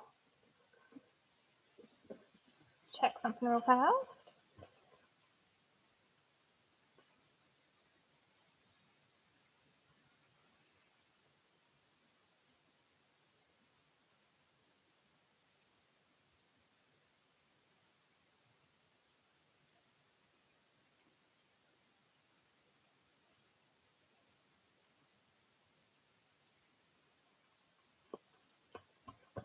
Alrighty.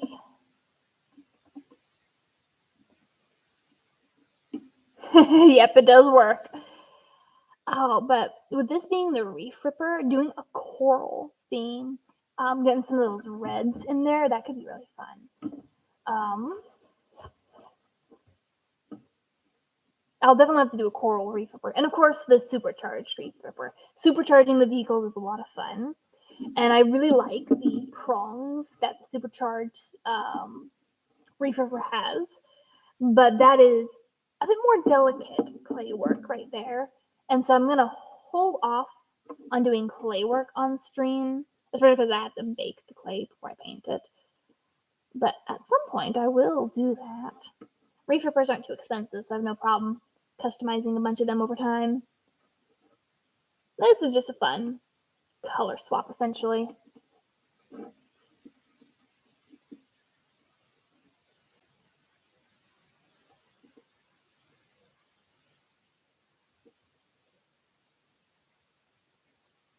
They do take a little bit, though. They're moving parts and their size. I'll probably start picking smaller Skylanders to do on these streams. I can do it in a more cohesive fashion, but oh well. Be a little more timely.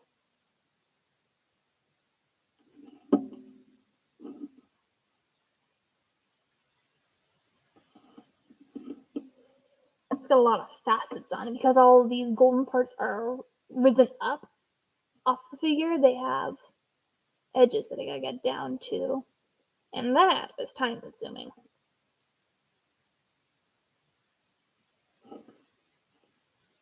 Ooh, there's a little spot under here. My favorite mini? That's a good question. Because they're all so gosh darn cute. Like, I love the big feather tail on Breeze. That's really cute. I've not done a lot with minis. I currently own 16 Ice Malls, thanks to the fact that I'm going to use them as pawns for the chess set. I don't think I've ever actually put a mini on the portal, though.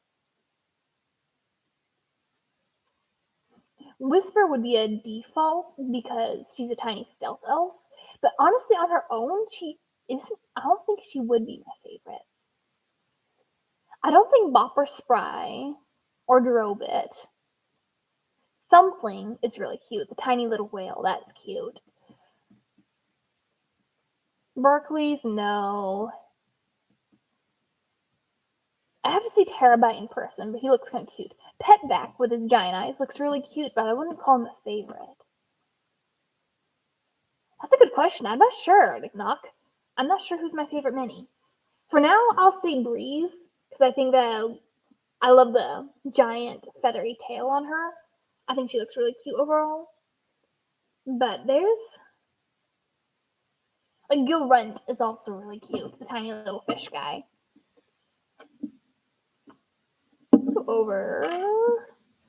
Do another layer of the blue before I do more purple.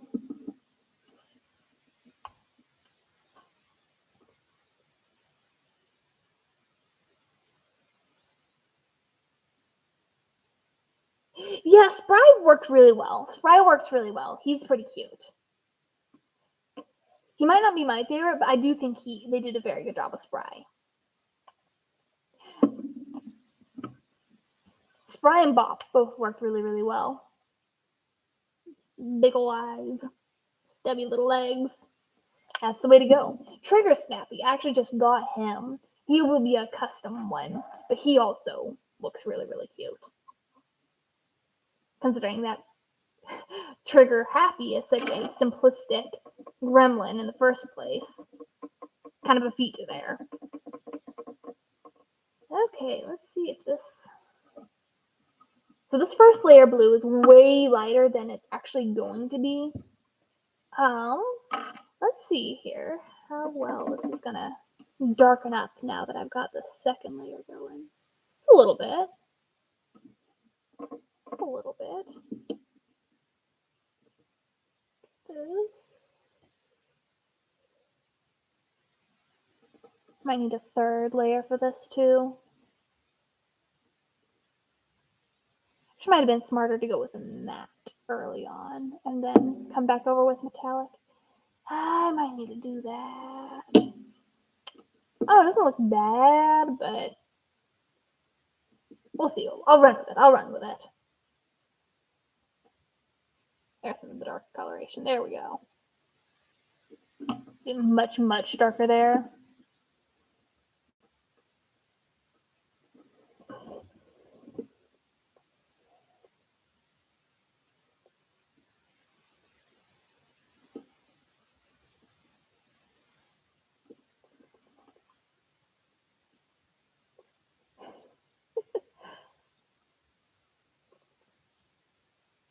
You like this better than the standard blue?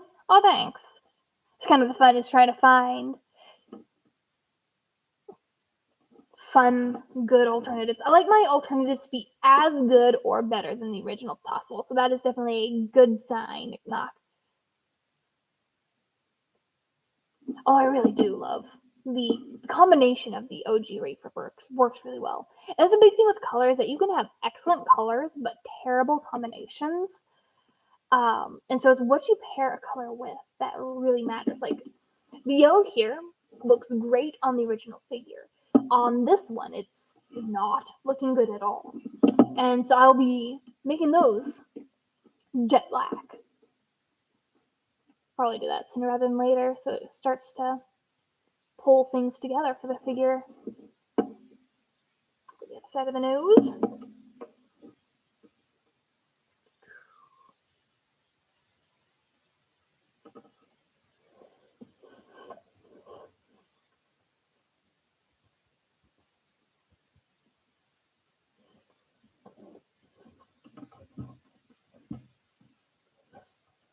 Definitely. Black is always such a solid color to go with. White is not, but black does it more often than not. Everything pops against the black.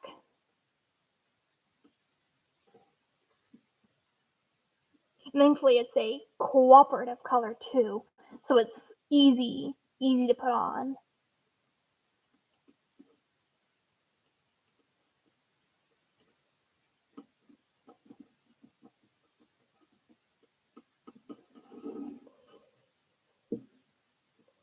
Definitely turn a little bit more even. It'll probably keep a good bit of that brushed metal look overall, but that's fine aesthetically. It doesn't need to be perfectly smooth visually. Texturing can be really fun.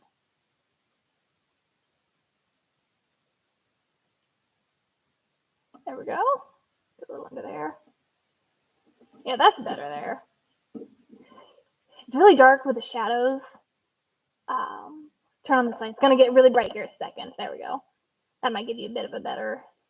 You see how shiny that is under the light, too? Super shiny. But once I get the light blue and pink in there, then things will really start to pop.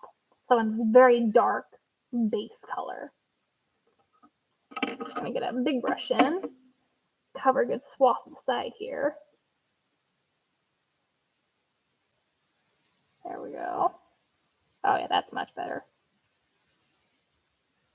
Yeah, the bright light definitely helps.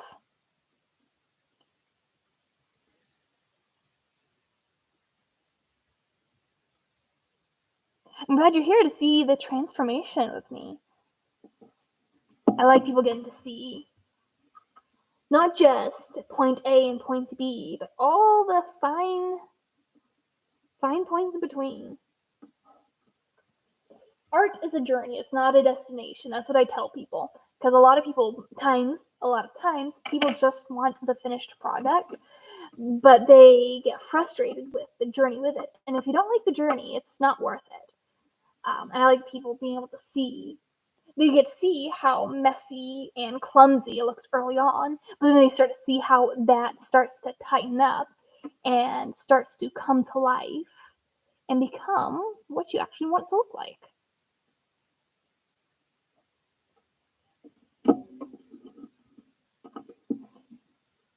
And oftentimes, more often than not, the figure does something you don't expect and didn't initially want, but then you kind of discover something even better than what you initially planned. And that's one of the really cool things about doing this, is that you let the figure kind of discover things for you, I should say, or discover things with the figure.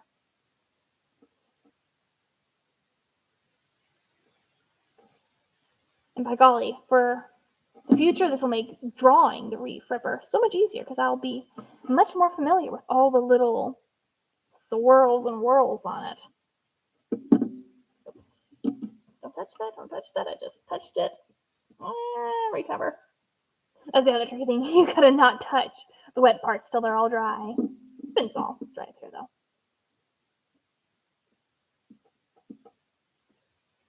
There we go. There we go. Got the side nice and dark there. You can really see on contrast with the dorsal fin up there. That's the color we want. And the silly yellow. Let's go to the other side. The big brush back. gonna need to remix the paint soon.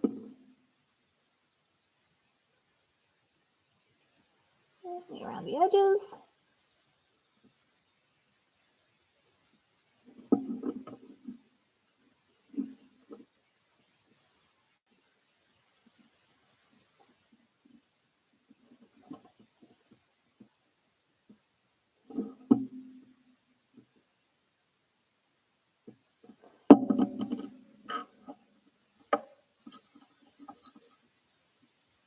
Something fun here is that the water, you can really, I don't know if you see it well on camera, but it's got all these shimmery swirls through it.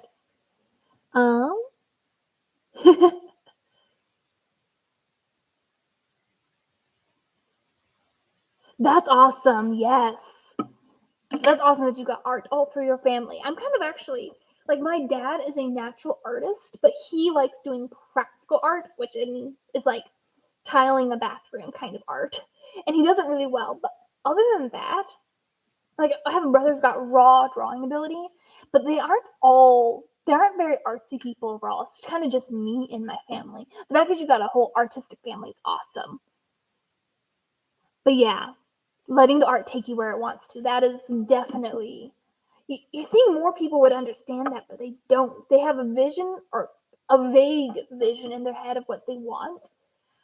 And then something goes a little bit in a different direction and they freak out and shut down. That's actually what happens more often than not. But no, just letting the art to do its thing.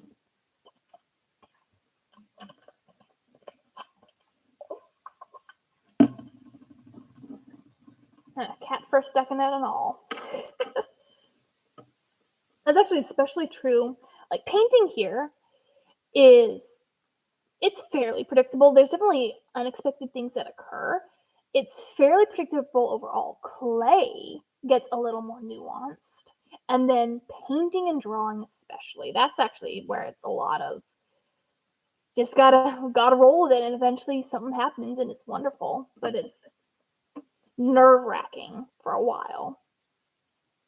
For sure. I need to draw more and post it more. But drawing, like, you can see how much of this is painted, and it's only been a couple hours. Like, within another hour I'll have this fully done. Drawing, where I could get some drawings, like a lot of my little Valentine cards, I think I did them within 3 to 5 hours. But again, it typically takes longer, and I more often have to space it out. Like, this painting, it's got a very straightforwardness to it. I just kind of follow the natural grooves of the figure.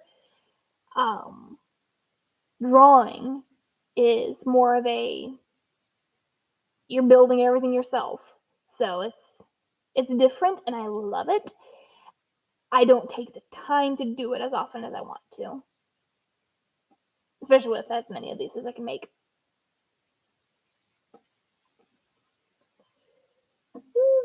Running out. Just the last little bit of this. Then I should probably jump and go ahead and do the black layer. With this texture, I'm probably going to need a couple layers on that. I'm going to get the other side of the dorsal fin, though.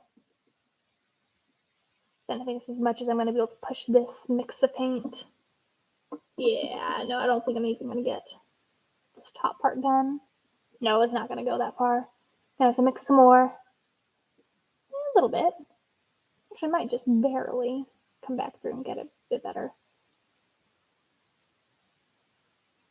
There we go. Okay, let's grab some flat black and do these windows.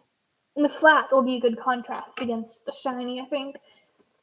Something to kind of ground it. Oh, hello. We've got another person joining us. Feel free to come hang out, chat, ask questions, pick a topic to talk about. We've talked a good bit about Skylander Academy this time around. Variant color scheme. Ooh, that's a good question. Like, I think both the darks and the legendaries are solid. I can tell you that my favorite variant total is Snow Bright Stormblade.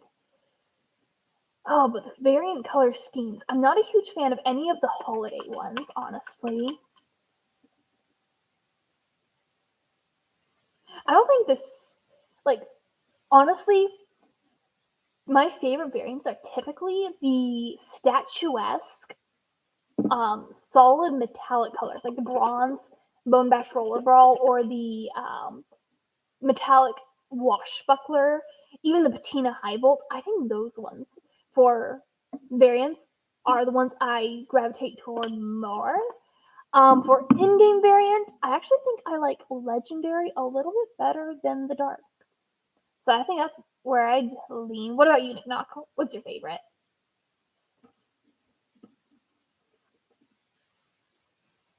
Window.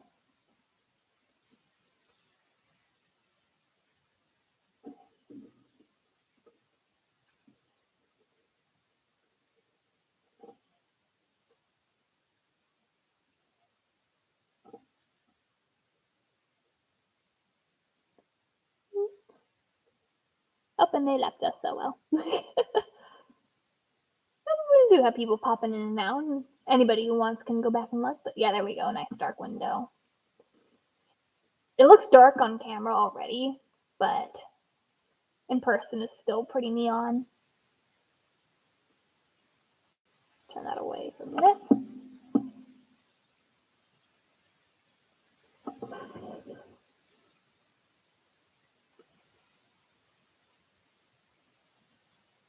There we go. So many dark colors. We're going to need those bright ones to pop here shortly.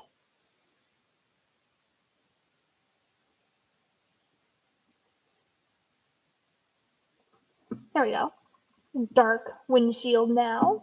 It looks all shiny now because the paint's still wet.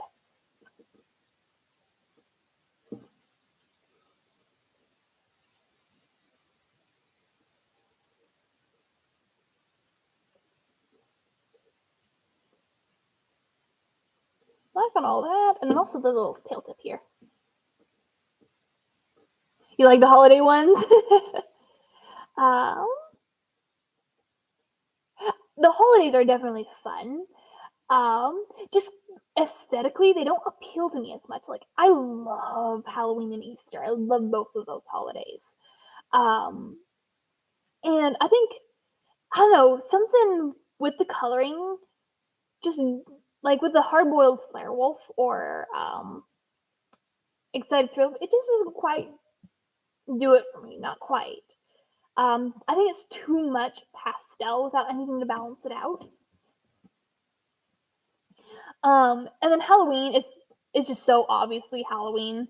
And Christmas, I've never cared for. Christmas color stuff. It's just too much Christmassy. Oh, but no, I do get why those are fun ones. And I do think it is awesome. Like, again, my favorite variant is Snow Bright Stormblade. I love like the spruce green they used on her and the brown, then using all the bright colors. That was good. And some of the other actually holiday employee specific holiday ones are good.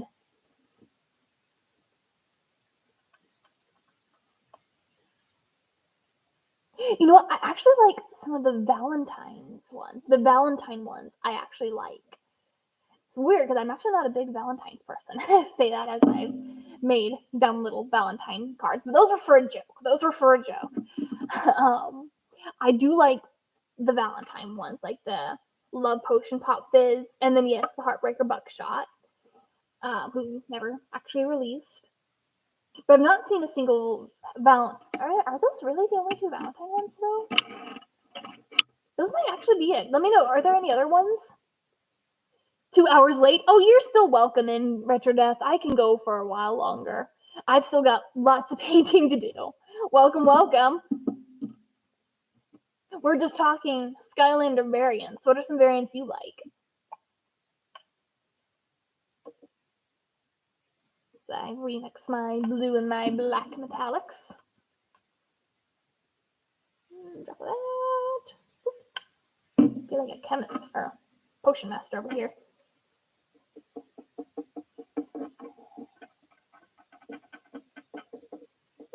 There we go, nice and dark. Pretty blue.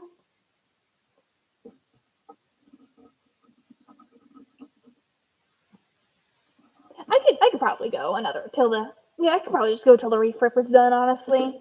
I've got them far enough along. Might clean up a little bit after the stream, but I really just got to get the rest of the base dark blue and then do all the fun, colorful details on it. I'll save a third layer of the purple for next time. Dang. Yeah, they didn't do one for superchargers. That's kind of a bummer, actually, because Valentine's, it is not an overblown holiday, and the love theme is something you can actually have fun with, and the reds and the pinks more often look good than with like the very kind of cheesy almost red and green for Christmas and all the pastels for Easter. And actually with Halloween, I wish they had a bit more fun with purple. They didn't use a whole ton of purple. They did lots of orange, but doing more black and purple and orange could have been actually really cool and pretty looking. Because, again, I love Halloween. Ooh, the jade variants. Those are good ones. Mystical Bad. I love Mystical Bad Juju. That's a good one. Soccer countdown is funny. That is a funny one. I like that one. Actually, speaking of red, black, and white, I actually did. Don't tell anybody yet, because this one's actually for saving Skylands, and he wants to open it live. But I've done this double trouble here, and he's got the black, red, and white based on a lot of Alaska cricket art. So we get that down around Juneau and the Aleutianians, or not the Aleutianians, other ones, an archipelago. And this is called form line art that they do. And they've done it for many, many generations. And it's really cool history to it. This is a light imitation of that, just a little bit. It's such a small figure that it's really hard to get in all those forms, especially with how many pre-done texturing he's got. That's really hard to get the nice and neat. But I like how this turned out. I'm not usually white base with a little bit of red, but yeah. You like that one, Nick Knock? I'm hoping Victor will really like that when he opens it. I've got one more figure to do for him, actually, and then I'll be sending them off. Hopefully Wednesday. So I'm going to actually finish his last one once I get this done. But I got a rare opportunity to live stream, so I decided to go ahead and do that. I don't get that opportunity very much.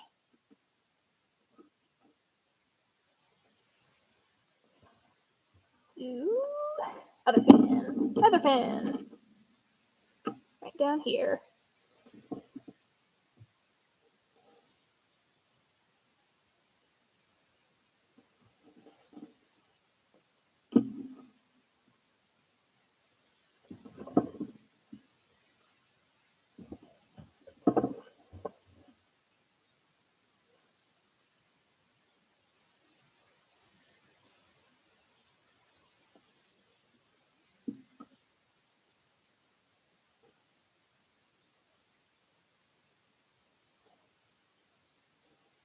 Let's get on the big light again.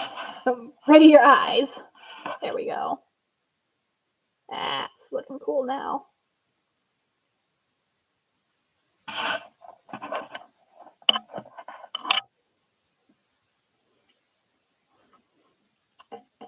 Actually, Rollerball fits the bill with her vampire stuff. If you were to do like the hot pink with her bone armor, that could be a really fun aesthetic. And she would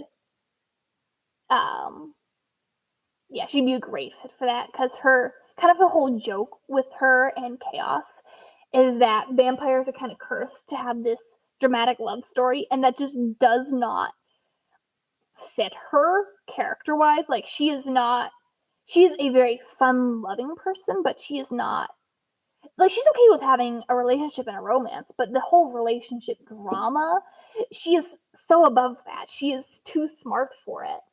And so that's kind of where the hilarity of that is. But she kind of plays into it a little bit, kind of laughs at it. And so I think for Rollerball, it would be a great fit, especially when they got the love bite kisses and all that. Same way with they chose Pop Fizz because of his potion, so you got a love potion, and then Buckshot because of his arrows. I think Rollerball is definitely the vampire for the job for that one.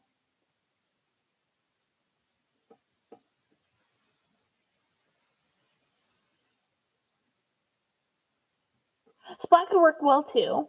Honestly, Splat could work with so many variants. The Power Blue I was kind of disappointed with. Especially when they could do like a variety of blues and they just did a flat blue and white. They could have had fun with that. And of course, a love Tomb Buggy would have been hilarious too. Like the blacks and pinks, they just go so well.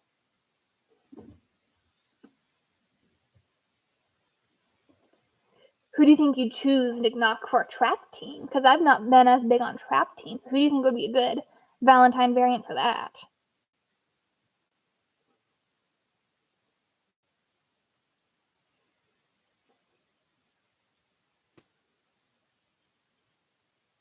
You too, Retro, if you're still in here. If you've got any character, honestly, that you think would be a good Valentine variant, speak up. Let us know.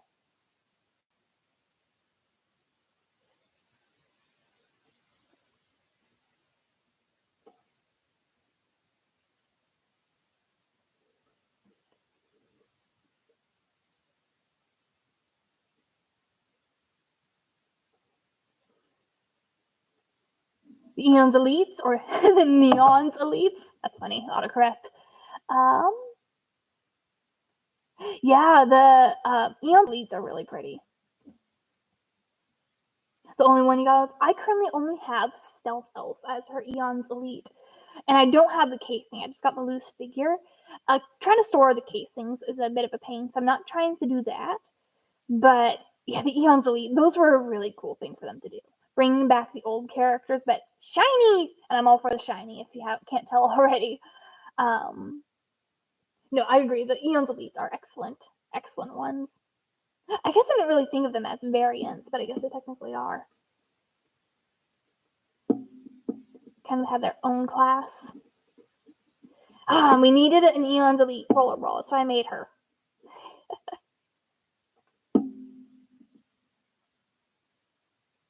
Though I guess they only ever did Eons Elite of Spyro's Adventure character, so it's fair.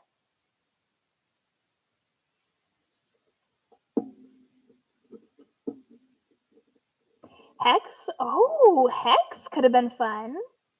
Sprocket, maybe. I don't know, Sprocket. Her character, because her figure, I don't mind Sprocket, but her figure is such just a human with a wrench. It doesn't spark as many ideas, but that could be fun giving her a Valentine's variant. I'm not sure it would fit thematically with her, but she does have the tank. The tank is cool. The tank is cool. Blast people with love.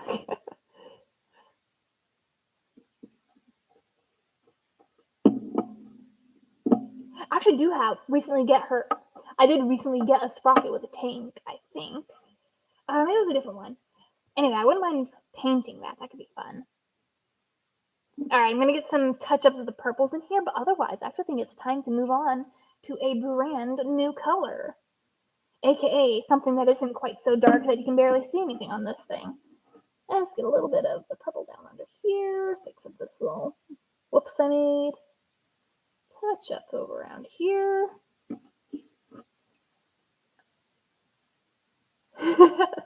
Cobra Cadet. Ooh, that could be a fun one.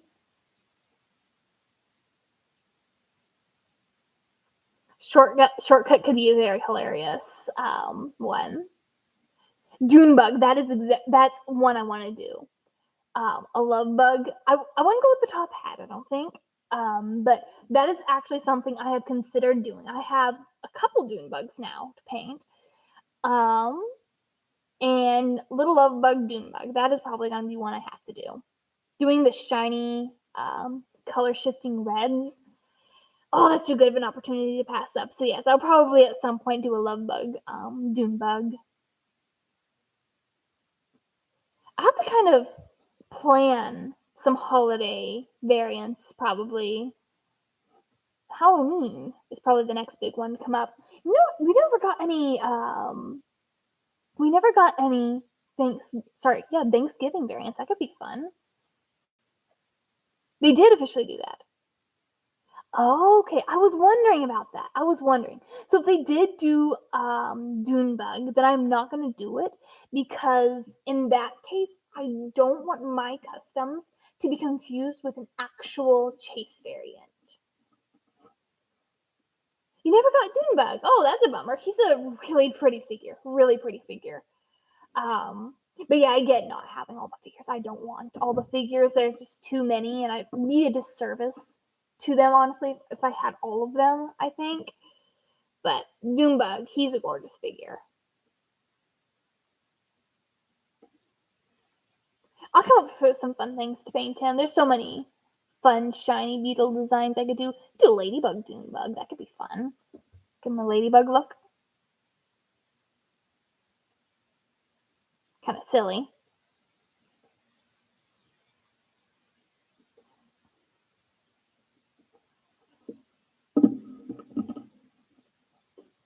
Okay, a few more touch-ups.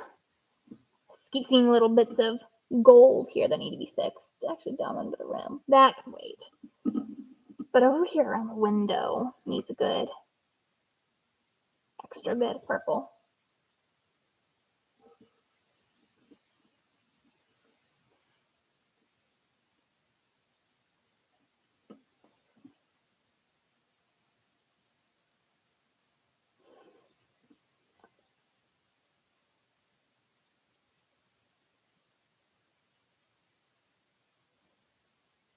A gnarly T-Rex on McDonald's. That's hilarious.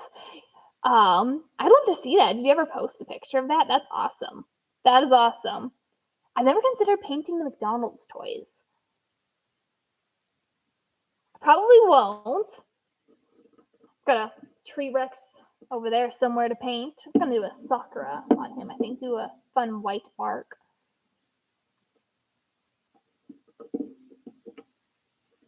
Yeah, falling out of view. There we go.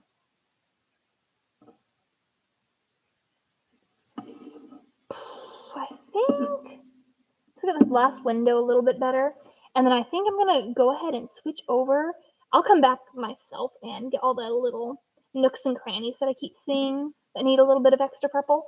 I think because it looks pretty good there, I'm gonna go ahead and pull out my light blue and start having fun with some designs. Let's do something interesting. It's gonna be a flat color to start with. Probably go over top with something brighter. But yeah, this needs to be.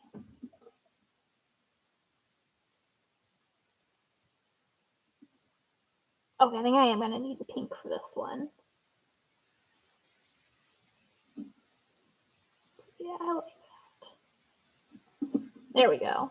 See that design there? Come around and do the same. Kind of gauge where I'm gonna kind of get an even look. Right under there.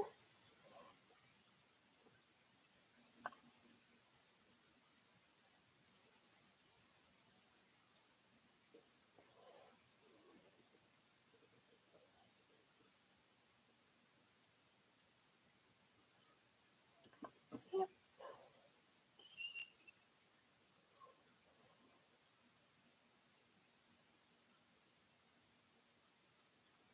There we go.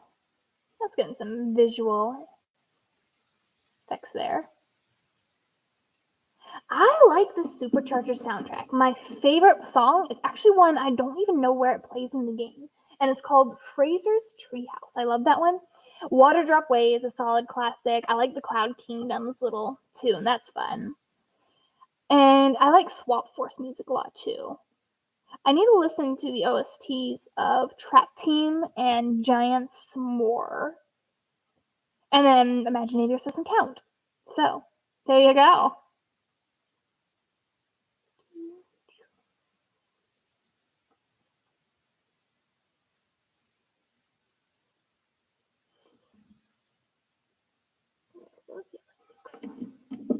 Oh yeah, that looks fun. That looks fun.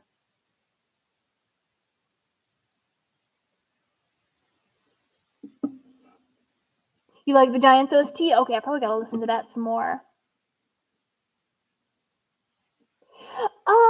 Kind of, sort of, Retro Death. So, I've offered a lot of SkyTubers a free 3 Skylanders to paint. And then if they want to do more, they can purchase more, essentially. And Victor had a bunch of dead Skylanders he actually sent me to paint. Commissions aren't fully open. I've done a couple odd jobs. And I always love hearing what people are interested, like character wise. I typically like to design the characters myself, like more often than not, for this YouTubers who I've talked to. Most of them just kind of wanted to pick a character and let me come up with a design, or I'd bounce ideas off them and they picked which design they liked the best. There's only one specific one that I'm going to keep a secret for Victor's sake, that he specifically requested and I agreed to. Other than that, though, I did one camo for someone who did a Valentine themed rose camo. I did that for her with clay and everything. But because I have so many figures to already paint, I don't want to be, I don't know, commissions kind of come with that extra layer of pressure to both please the person and to, you're doing less what you are creatively imagining and more what they want.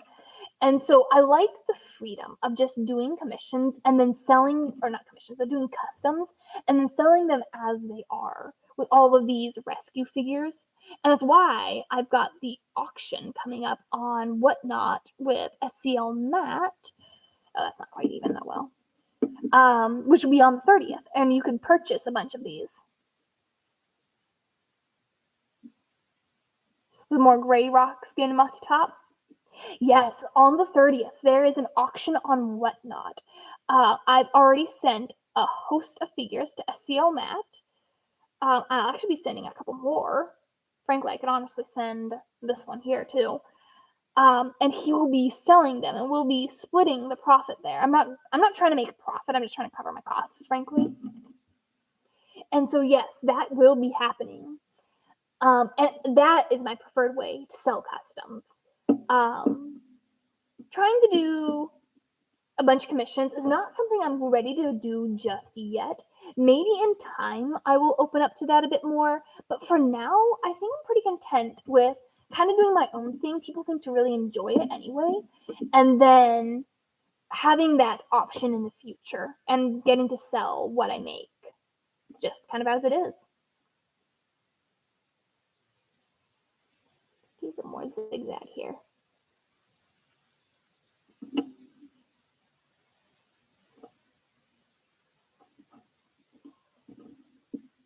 Shiny always kind of makes it odd to visualize. Here we go. So you go onto Twitter, RetroDeath, and you can find SCL Matt and use this hyperlink if you don't already have Whatnot. And it'll give you a free $15 on a purchase. Not a purchase, you just get $15 in credit, so that can add up. And then bookmark the auction for the 30th, and it'll say Rainstorm Riddles custom auction. I'm going to be sending him a couple swappers that I've recently posted. Well, hello. Welcome to the stream.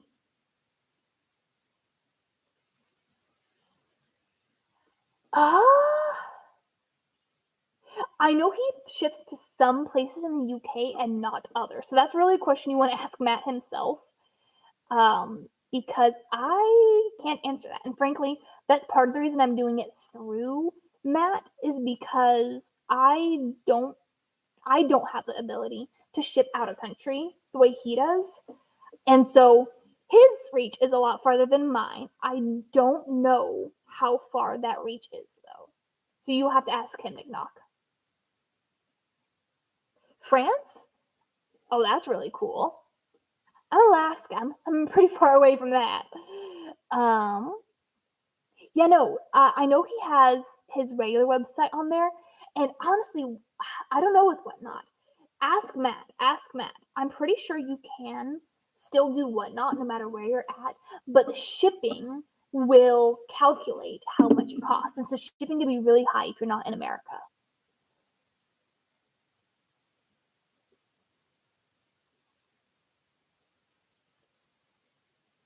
Do a little streak on the spins.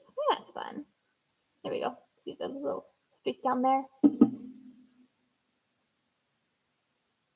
One there.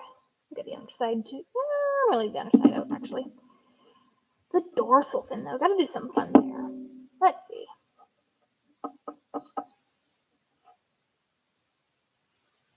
Let's see. Let's do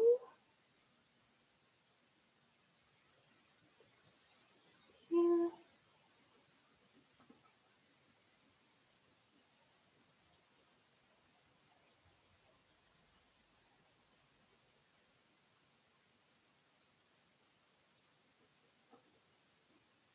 A little bit right there. Yeah, I think that works well for the dorsal. Let's do a little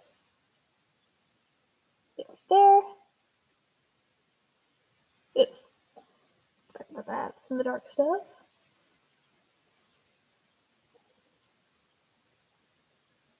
There we go. Detail work really starts to make this fun. Fun. And yeah, I think I will be going with that pink beside it. The pink is what will be the black light, and that will really make things pop. Kind of judge my side over here so I can mimic and mirror it over here.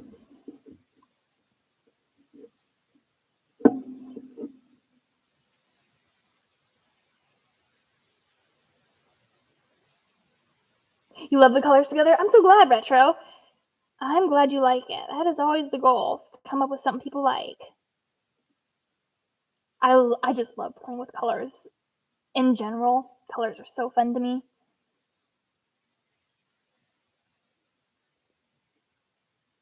Yes, that's kind of the idea. Kind of the electric look to it. You also get that electric eel there. I think it's in Nightfall's Supercharger Quest.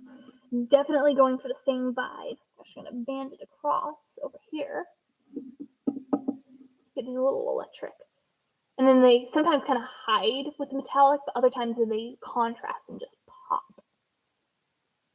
So let's go ahead and do some on the tail here. The tail fin.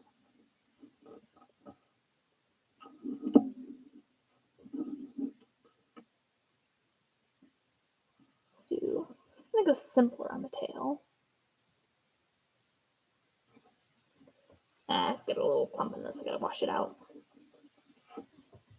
It's hard for you guys to see the tail. Sorry. That's better. There you go. That pops better. Let's do a simpler bolt on the tail. Main tail. That's a little lumpy. Move you out. That works. And do little dashes here and right down here. And do a little zigzag on this guy here. There we go. I like that. Simple and effective. I'm gonna mirror it. Down. I'm gonna go.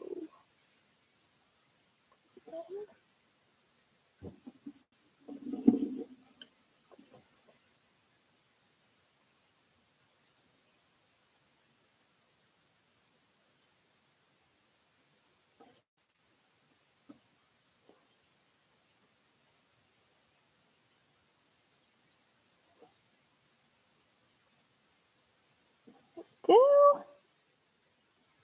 Which way did I do your zigzag? Down this way.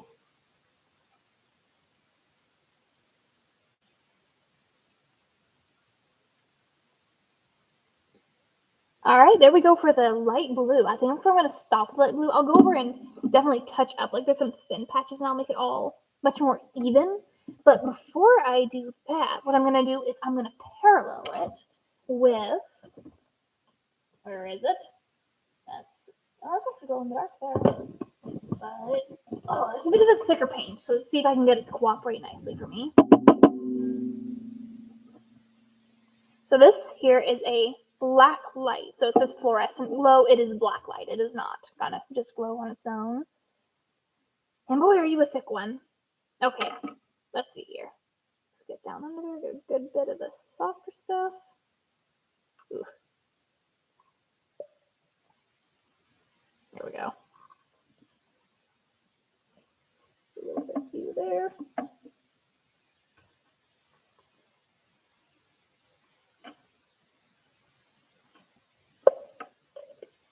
So you can get this one to work well for us. It's a bit more of a tedious paint to work with, but if you get it on nice and thick, it looks really good.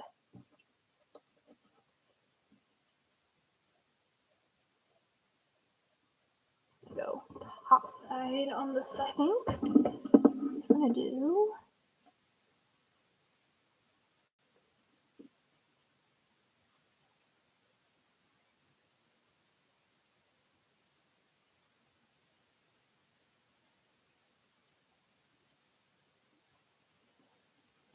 Yeah, you can start to see that there.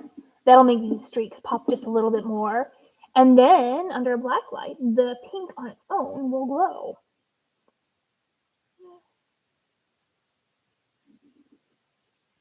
Ooh.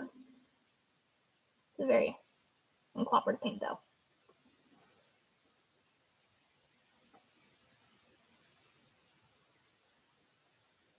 Yeah, it's gonna definitely need a thicker layer, too. Or a second layer. Come back and smooth out the blue again. That's a good start.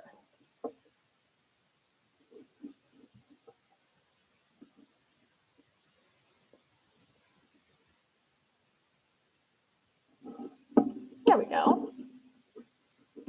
You can definitely see how it's thinner in patches than others. I'll come back and add another layer once the first one dries. If I try to add it now, it'll just pull up what I already have down. But I think that'll look good. Question is, are we doing it on everything? I don't know, the blue one itself looks really good too, though. Here's the debate part. Do I want to continue with a pink, or do I want to leave it as just blue? So you can see the just blue there. The blue's a lot more noticeable in person, frankly. And then with a little bit of pink there. What do you think, McKnock and Retro? What do you guys think? And Friday, if you're still here too.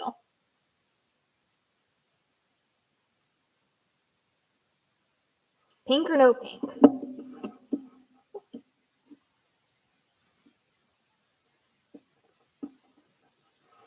The pink's the one with the cool effect, but the cool effect isn't everything.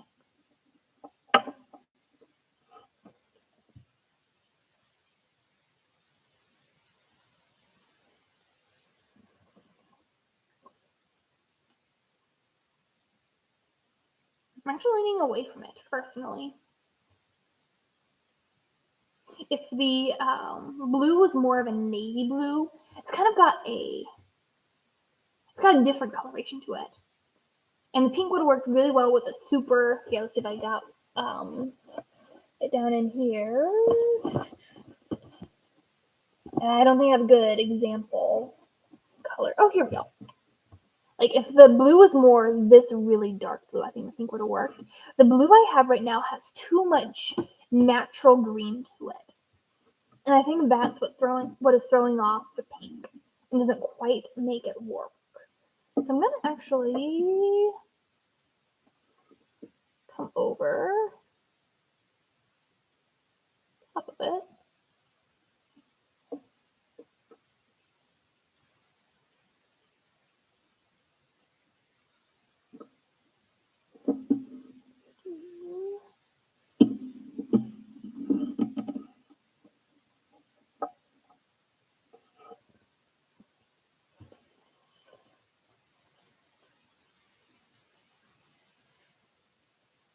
You don't own any of the vehicles? What? Now that is a shame. Those are all wonderful vehicles, by the way. I love all of those ones. In fact, I've got a Shield Striker over there ready to be custom. I need to get Splatter Splasher and custom that too. I'd say Tomb Buggy is my favorite vehicle, but I don't think that's not true. But all of the vehicles you mentioned there are all excellent ones and some of my go-tos when playing the game. How can you not own any of those? You hope to find them in flea markets? Oh man. I don't have any experience with flea markets. Again, I'm out in rural Alaska. We don't really do. I've tried yard sales before. I never had any luck with those. So yeah. The vehicles, they are fun. I know people don't love the gameplay with the vehicles very much, but I like it. I do, and I love my vehicles. They're so much fun to paint, too. You get all these colors to do, and all their supercharged ones, and even not the non-supercharged varieties that you can play around with. That was fun. That's actually why my first full custom was, in fact, the Tomb Buggy. And I did its black and pink look with the spiky wheels.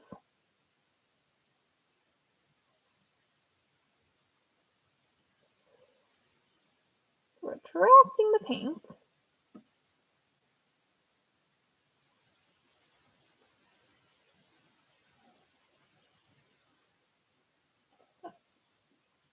Better look on this. Spread the paint out. Other than that, though, I think this has been. So I don't care for the pink as much as I was hoping. Never saw the Tomb Buggy? Really? Let me pull that out. Stay right there. Stay right there. Oh, I have that Tomb Buggy here. Here we go. Oh, the Tomb Buggy is wonderful. We got a whole skeleton car. I'm not going to run down and try to find my supercharged version, which looks even cooler. But that's a Tomb Buggy for you. This is the one this is my main play with one, not my one custom. But you got the spiky wheels, the whole skeletal panther car. Oh yeah, I love this one. That's the Tomb Buggy. Put it over there.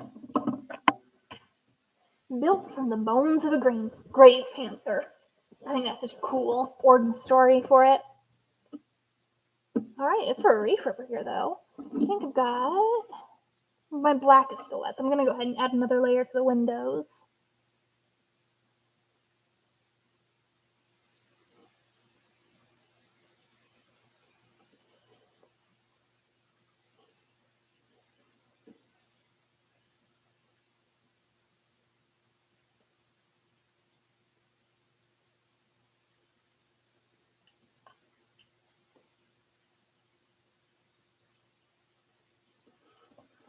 Other than that, I think we are actually done with the reef ripper here.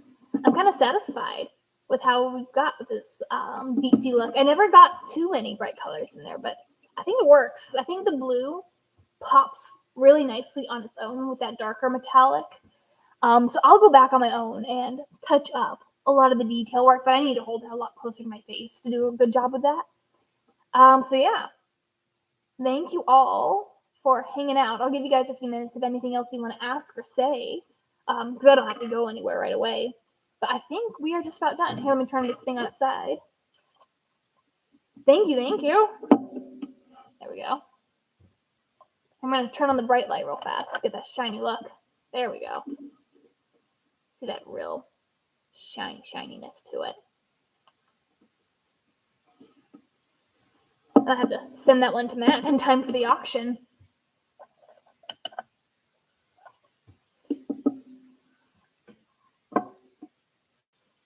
I'm so glad you came. Graveyard shift? Oh man.